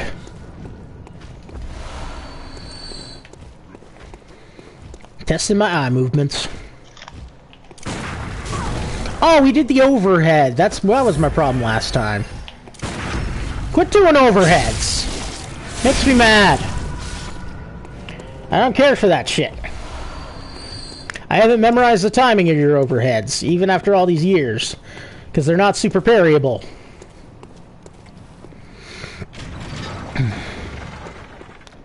So yeah, we unlock this elevator so we can get back down to Gascoigne easily. And we can get back down to the pig. The pig is a good source of, well, bacon. And also a good source of blood vials. Possibly through bacon. I do not know. You know what's never made sense to me about calling cops pigs? Is I don't that, know. like, Everything makes sense. Well, I mean, pigs are great, and cops are not. Well, no, because it's like because what doesn't make sense to me is that I feel like the animal stereotype doesn't quite match up. Pacha! Pig fisting. Like to me, I would call like bankers pigs, you know. Whereas like I feel like an angry bull. Yeah. Whereas like an angry bull, like a big dumb angry bull, is more the kind of thing I think of when I think of. Cops. And there are people who would call cops bulls. Yeah. Cops are also known as bulls. But pigs, yeah, I think it's mostly just because they're slovenly. Yeah, I guess that's it. You know, it's the slovenliness. The wallowing in filth and whatnot. And the wallowing in filth, yes. Yeah. It's basically saying you're nasty. Yeah, it's saying you're nasty, yeah. Yeah, that's fair. I guess I just have too many cartoon animal stereotypes memorized. Yes, that is true.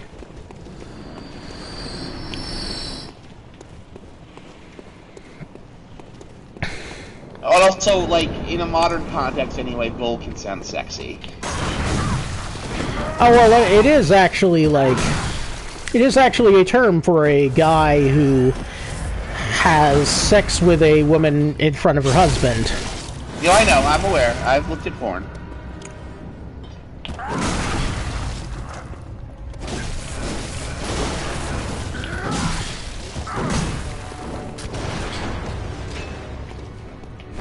That's my point, is that, like, it has a sexy connotation, you know? Yeah. Pig doesn't really. Unless you're into something very specific. Yeah. Very specific. Actually, it's not that specific.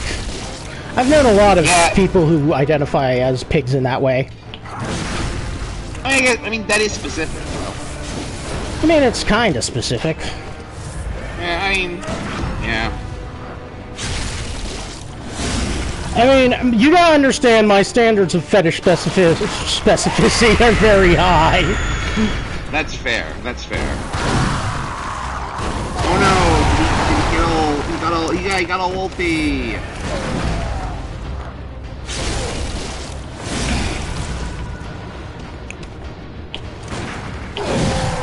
holds out on us.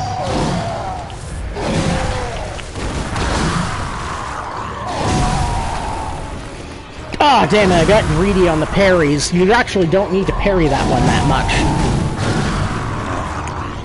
That one you can actually, I could have actually just slapped him down. And I should have.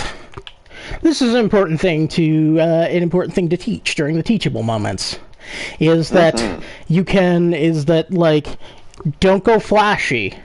Just because you can go flashy, sometimes you can just do the thing and win the fight by doing the thing.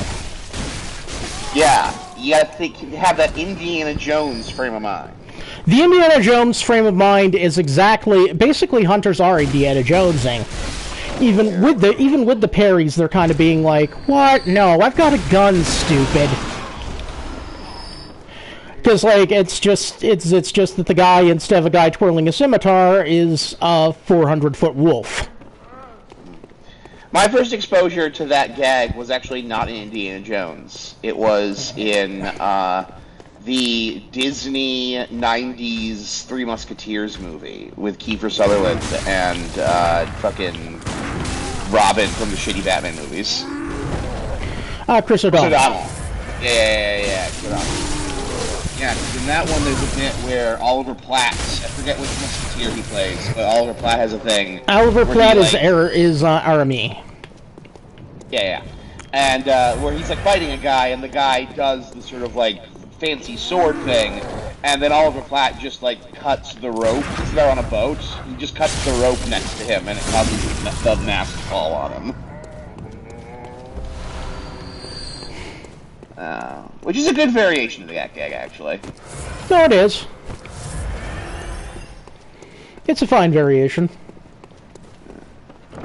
Although Although, of course, it does remind me of one of the strangest facts, which is, for a group of guys called the Musketeers, they're oddly known for their swordplay.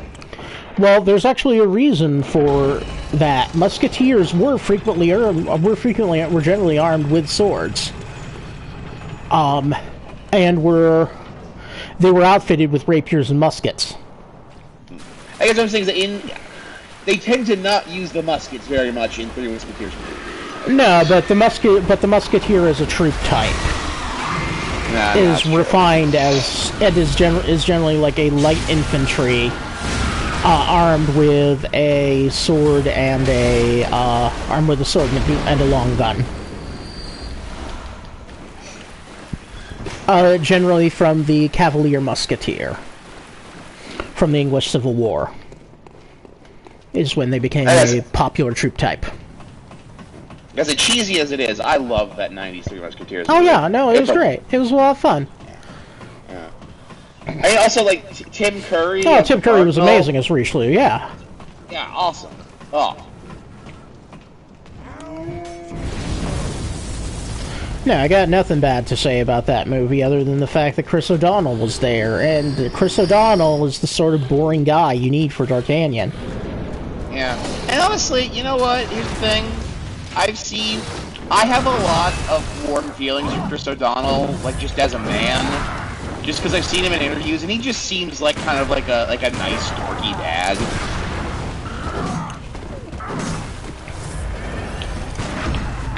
Oh shit! That guy's trying to get into the boss fight. He is trying to get into the boss fight, and he's not gonna.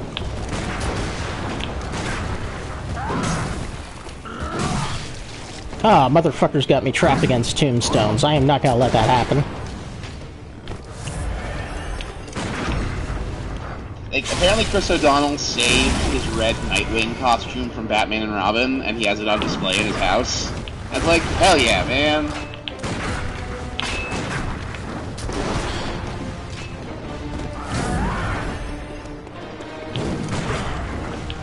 Oh yeah, you played Robin in a bad Batman.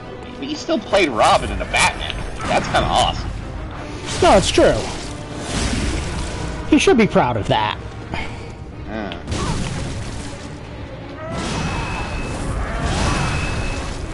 In fact, I am going back to throw. I'm casting some aspersions here. What the hell? Aspersions, probably. No. Oh my god. Oh, I killed this guy in one last night. During the dry run. I don't know what the hell's going on with my brain today.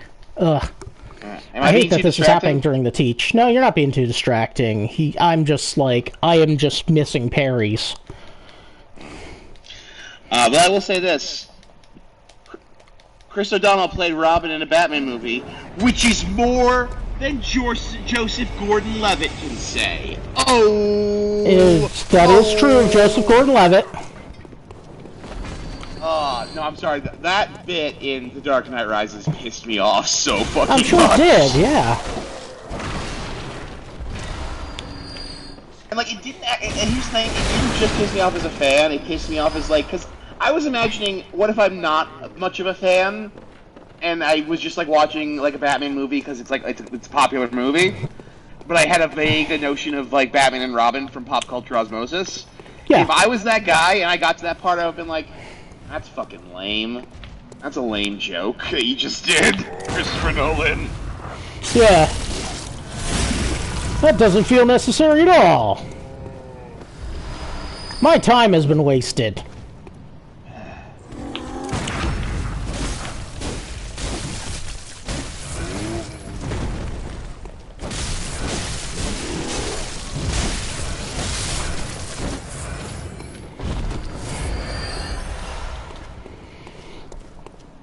And you should feel bad. Yeah, no, I agree. That was not like that was kind of a big nothing burger, and I wasn't a fan of it. Yeah.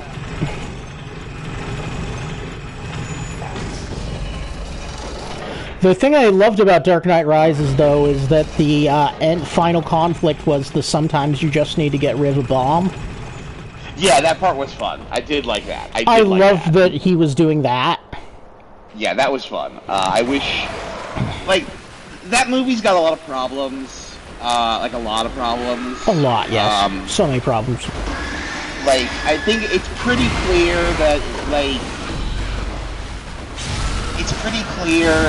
like, whatever ideas Chris Nolan already had in the bank for a Part 3, they kind of hinged on the Joker being around. Yeah. No, it is very clear that they want, that he, you know, that he, like, he had done something amazing with the Joker, and he was, like, really hoping he'd be able to bank on that, and then, you know, his actor goes and fucking dies. Yeah. Like, that fucking sucks. It does suck. But honestly, I think, like, the biggest, like, my biggest problem with The Dark Knight Rises is the fact that they were doing the Batman comes out of retirement after being away for 10 years story, and the Batman is forced into retirement by Bane beating the shit out of him story in the same story. So he has a comeback and then another comeback, and that just felt like narratively, structurally very off.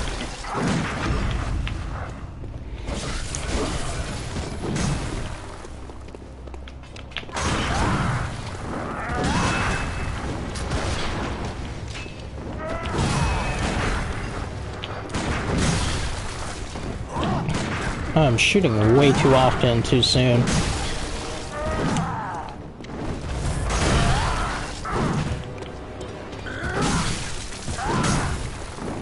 Do not shoot this often or this soon.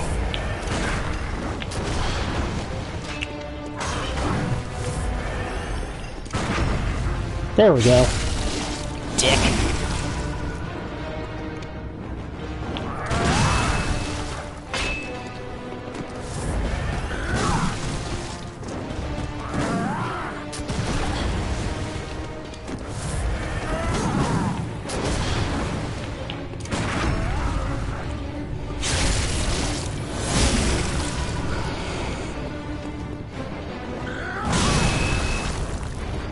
Well, that wasn't even... No.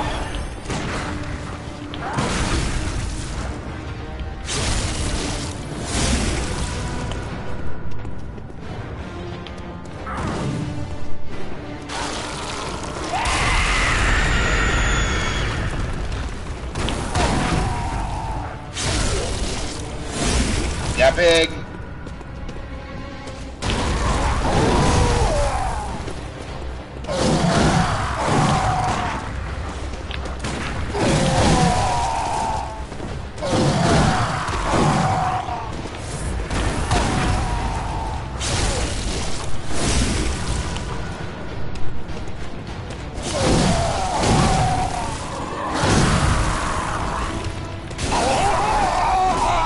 Yep, in for the nudge.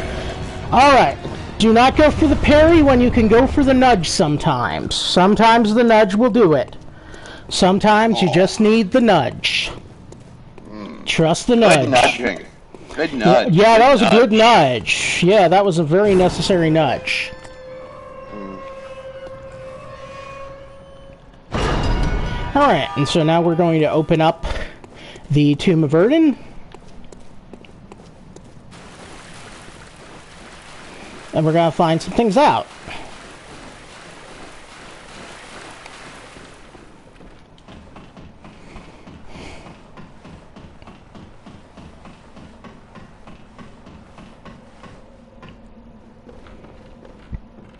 Alright, there's a sheet of paper here. Hey! Nice. The Bergenworth spider hides all manner of rituals and keeps our lost master from us. A terrible shame. It makes my head shudder uncontrollably. Get that checked. Yeah, agreed. Blood Gem Workshop Tool.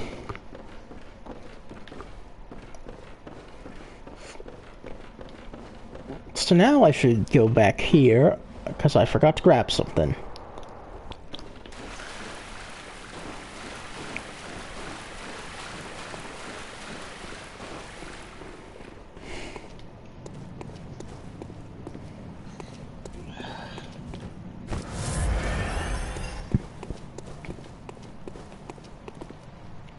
Over here, we got a red jeweled brooch.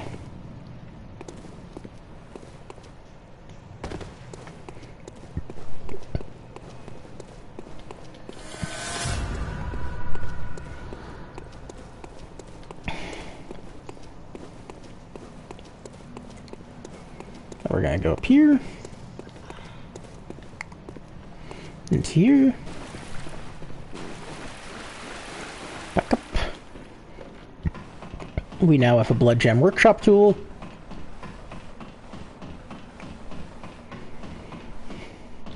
A helpful tool that will help us later.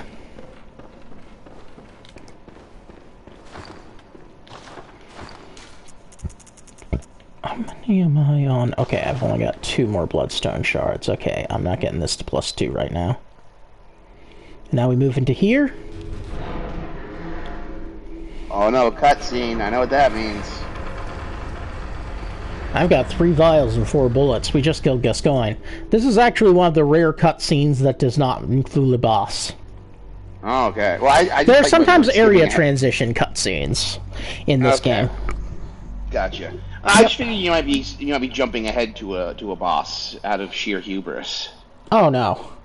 I mean, I don't have that much hubris. Everything I've done has been relatively slow and measured. Thus far. Actually. I killed Gascoigne in one last night. I wasn't casting aspersions. I was more riffing. Oh, okay. Got it. Alright. So I'm going here, and I'm gonna get some levels.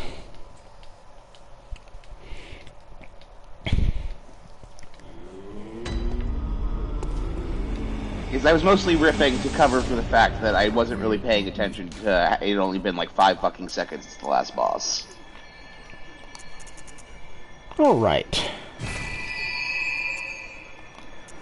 Got 2 more vitality there, because I am going to need help for the next few things I do. And pretty much every other thing I do. Yeah. Blood vials have increased in price. After killing each boss, blood vials increase in price. I mean, after killing certain bosses, blood vials increase in price. This means that farming becomes more important, and getting your drops becomes more important. That does suck. I do agree. I feel like Gascoigne's a little early to be scaling it, to be honest.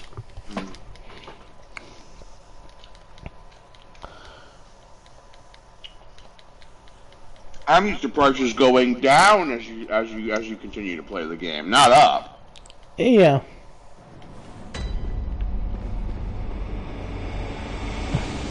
Prices go up.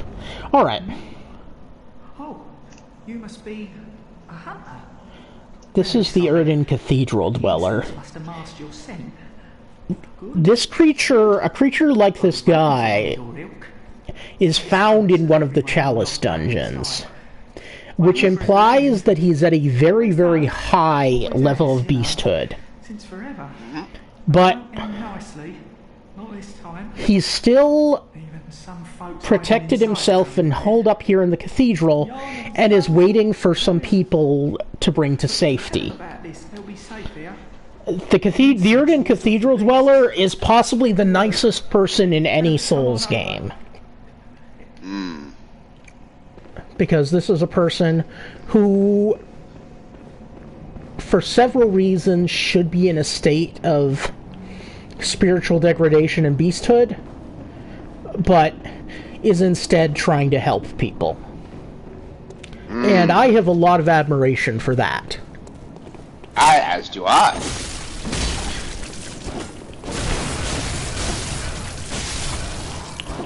Hello, whoever. I am at the Cathedral Ward, and I'm about to unlock the next area. 6 blood vials. That sounds like a monster hero to me. I know how much you love those. I love monster heroes, yes.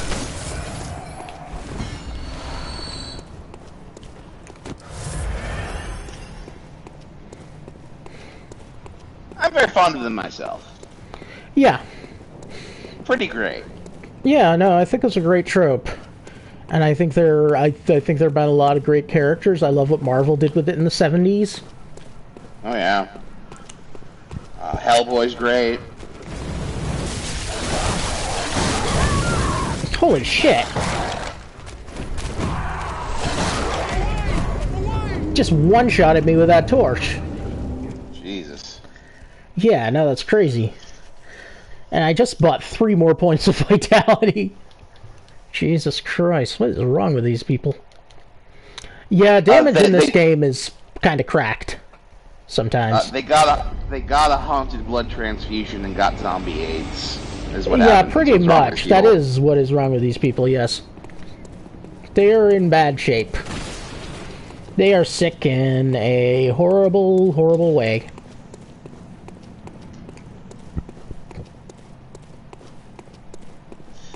One thing I would love to see in a video game would be a situation where in universe you have sort of a zombie virus type of thing, and you have all these enemies that are people who are beset by the zombie virus. But at some point in the game, you discover the cure for the zombie virus, and every enemy NPC that you didn't kill is now a friendly NPC. Oh, that would be cute. You know? That'd be cute, yeah. That'd be nice to see. Yeah. Because it was pointed out to me once that it's very rare to see a zombie story where a cure that could turn the zombies back into humans is really on the table. Well, I mean, and that's rare, and it's rare for a reason. Because the zombie story, because the zombie apocalypse is an apocalypse. It's the end of everything. So, like, which makes sense. But but there's something about the idea of every zombie you kill is a victim you could have saved if you didn't kill them. Oh yeah, no, I mean, and that's inherently that's an inherently interesting construct. Yeah, that's an interesting construct. It's just mostly that the zombie thing is usually meant to imply that mankind is over, and that what do we do when we're over? What do we do when society and everything breaks down? But the answer to that question is that we rebuild, and I think that having the potential to save people is an answer to it. Sort of feeds into that, you know? Yeah. Because then you could do a narrative thing of people who are we just gotta kill all the zombies. No, that's not rebuilding. That's just giving in to the end.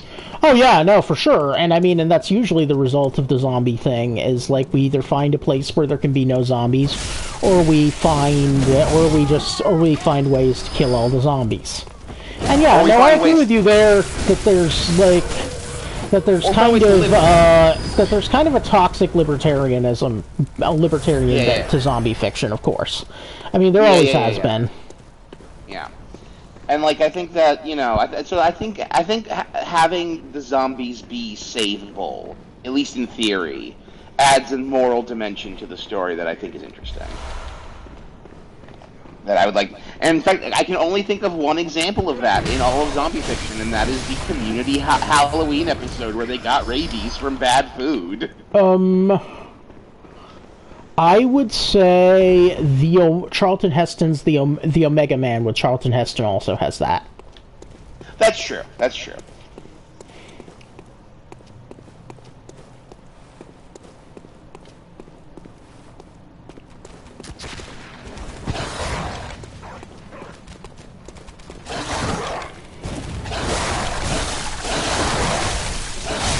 Well, in that case, it's not so much about curing the zombies as it is letting them be. You know? They're sort of almost they're not curing, but they're evolving to a state where being a zombie isn't really a problem anymore. Yeah. Well, in the Omega Man, it's he becomes a messianic figure because of that, because he does that. Yeah, I know. Yeah. And I love that about the Omega Man. Actually, I have a huge soft spot for dystopian stuff with Charlton Heston, in spite of it usually being kind of politically toxic. Yeah. He did a lot of it. It was weird. Yeah. Beast hunter. I knew it. Oh, beg pardon.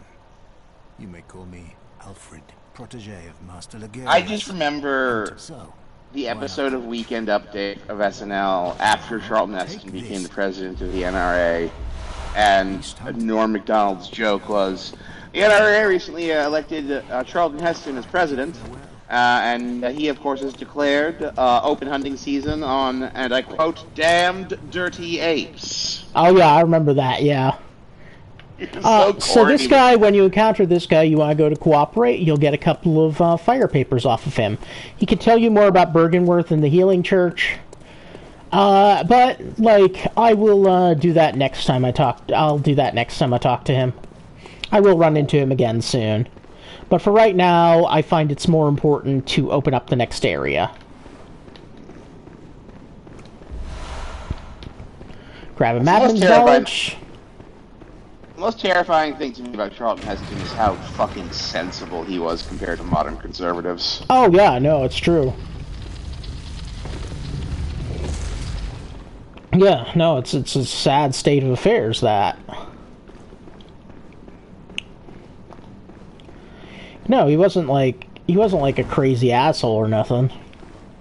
He was just a bit of a dick. He was just like kind of a selfish man who loved guns and who was rich and wanted to protect what was his, and didn't really care that much about, like, you know, poor people or anyone else.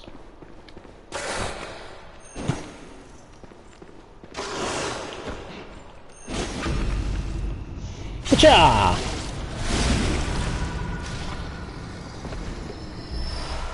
Oh, Bloodstone Shard, nice. I'm sure I've got a conservative weirdo I have a soft spot for in media. Oh, yeah.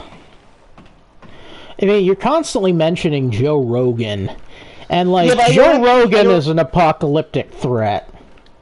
I don't actually engage with Joe Rogan's content at all. Like, Okay, fair. It's just more that, like, I occasionally come across him on the internet, and I think it's, like, sad that, like, such a dumb guy, like, became friends with the worst people, and it kind of ruined everything. No, that is true. It is sad how dumb he is, and how, like, they exploited how dumb he is. That is sad. You're right. Yeah. I don't have a soft spot for Joe Rogan. He just makes me sad because it does really feel to me like it's just like a dumb guy being exploited by assholes. Yeah, no, he is a dumb guy being exploited by assholes. That is true. And that's sad. Yeah, that's sad. You're right. And also, like, there is, like, I guess what I'm saying is that, like, I wish that Joe Rogan only, like, I guess I wish for a world where Joe Rogan, or all he did was just, like, commentate on, like, funny animal videos, because I feel like that would be, like, him living his best life. That'd be fine, yeah. No, if he was just, like, not, you know, willfully a horrible rat-fuck son of a bitch. Mm-hmm. But I don't really consume his content ever. Yeah. Let's see, other conservative weird. I mean, the other conservative weirdo. You don't really read books too much outside of school stuff, so I wouldn't say. So you might not be like. I'd say Heinlein would be the one that might appeal to you. Honestly, as conservative weirdos go, Arthur C. Clarke also kind of a conservative weirdo. Honestly, you know what? I haven't actually read any Heinlein, like his books, but like. I honestly, just vibes-wise, I think it might be Heinlein. It could be Heinlein. Because I have read, like... no, wait, this is an easy one. Ditko. Oh, yeah! Fuck, of course! Yeah, it's Ditko. Of course Steve Ditko. It's Steve Ditko, yeah. Yeah, Steve Ditko's your pet, like, conservative douchebag. Oh, yeah, no, definitely. I mean, like, at least in Steve Ditko's case, he never really bothered anyone. Like, he didn't. He was, like... Yeah, he really kept to himself, and I do appreciate that. Yeah, no, it's true. It makes it a lot easier to be a fan. No, Ditko wasn't like a monster or anything. He was just like a weird, crazy guy. Yeah, no, he was just a selfish crank. Yeah. Like But, like, that's where a lot of that's where a lot of like that's where a lot of the non-toxic or semi-toxic libertarians fall, is they're just kind of selfish cranks. Oh, Frank Miller, another one. Frank Miller, oh yeah, I wasn't sure how you felt about Frank Miller's work though, but because I love Sin City, I love Sin City too. I love Sin City. I love Dark Knight Returns, and I love Year One. And his Daredevil's great too. And his Daredevil's amazing too. Yeah, I haven't read Ronin, and Ronin actually sounds pretty cool too. I mean, I'm not a fan of how racist some of his work got. Oh yeah, no, later. absolutely. No, I agree. Holy Terror is genuinely a painful read. Oh, I imagine so. I'm glad that DC was like, no, you cannot use Batman for this. Oh God, no. What the fuck are you thinking? Yikes. Just yikes, man.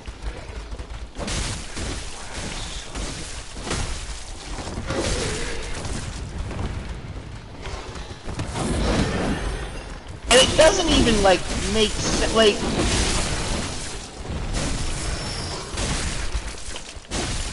I guess, like...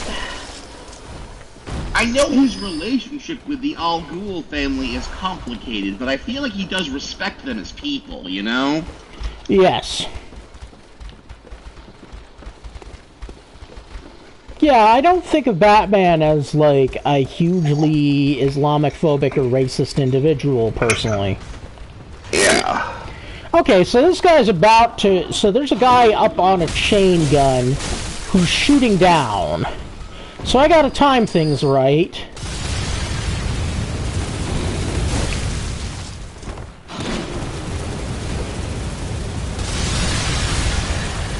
Oh, yeah, okay, that was fine.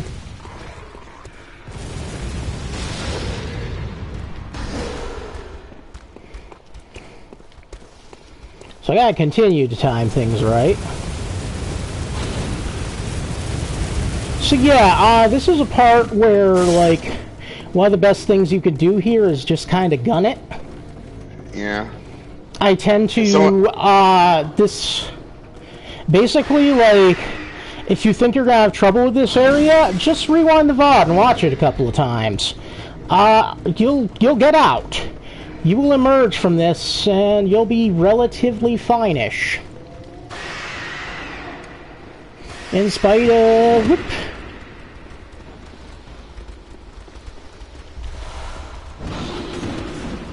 In spite of all that's going down here. And there's a lot going down here. It's kind of shitty. This is a rough place to be.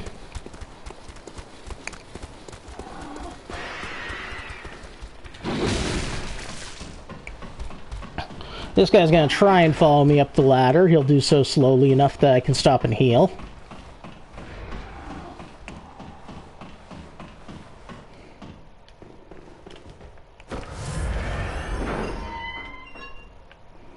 That's another shortcut opened.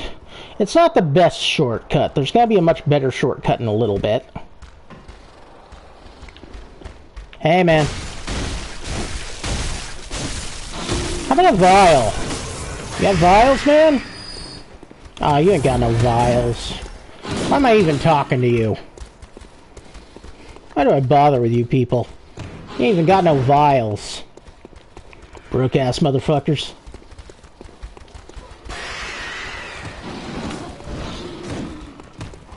Yep.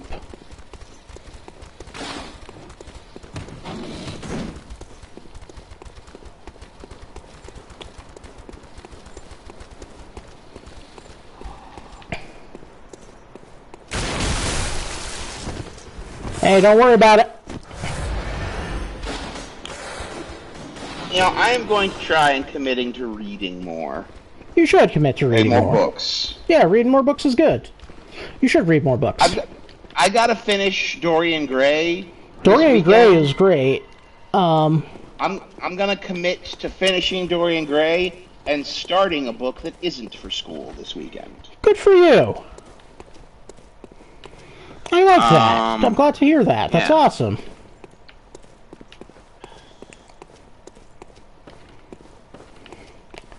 So what I'm going to do here is I'm going to come up here now that I've opened up this way.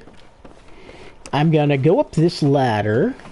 I'm going to heal myself, and then I think I'm actually going to call this stream so I can go back to making dinner. I should wonder what book I should pick.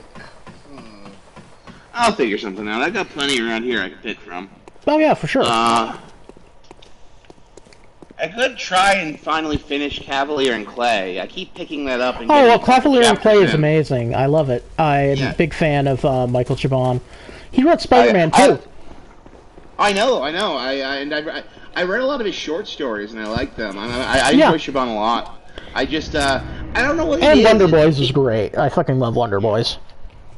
I don't know what it is. There is just like, I think it's just an ADHD thing. Yeah. Me. It's so hard for me to finish a book of any kind. Like, honestly, it's gotten worse to the point where it's started to extend to comic books.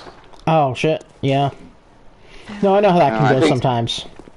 Yeah, so I think I just need to hone my attention span a bit more. I think I would slack a little bit. No, that can happen. Welcome. Yeah. Very well, let me step. And I grab health. And now I think I'm gonna go up and start on, go back to my baking chicken parmesan for my household. Thanks for coming out for this. Enjoy yourself. Alright. We're doing Ni no Kuni tomorrow? Ni no Kuni, yep. Alright, I will actually be ready on time this time. Oh, cool. Alright, cool. I'll see you then.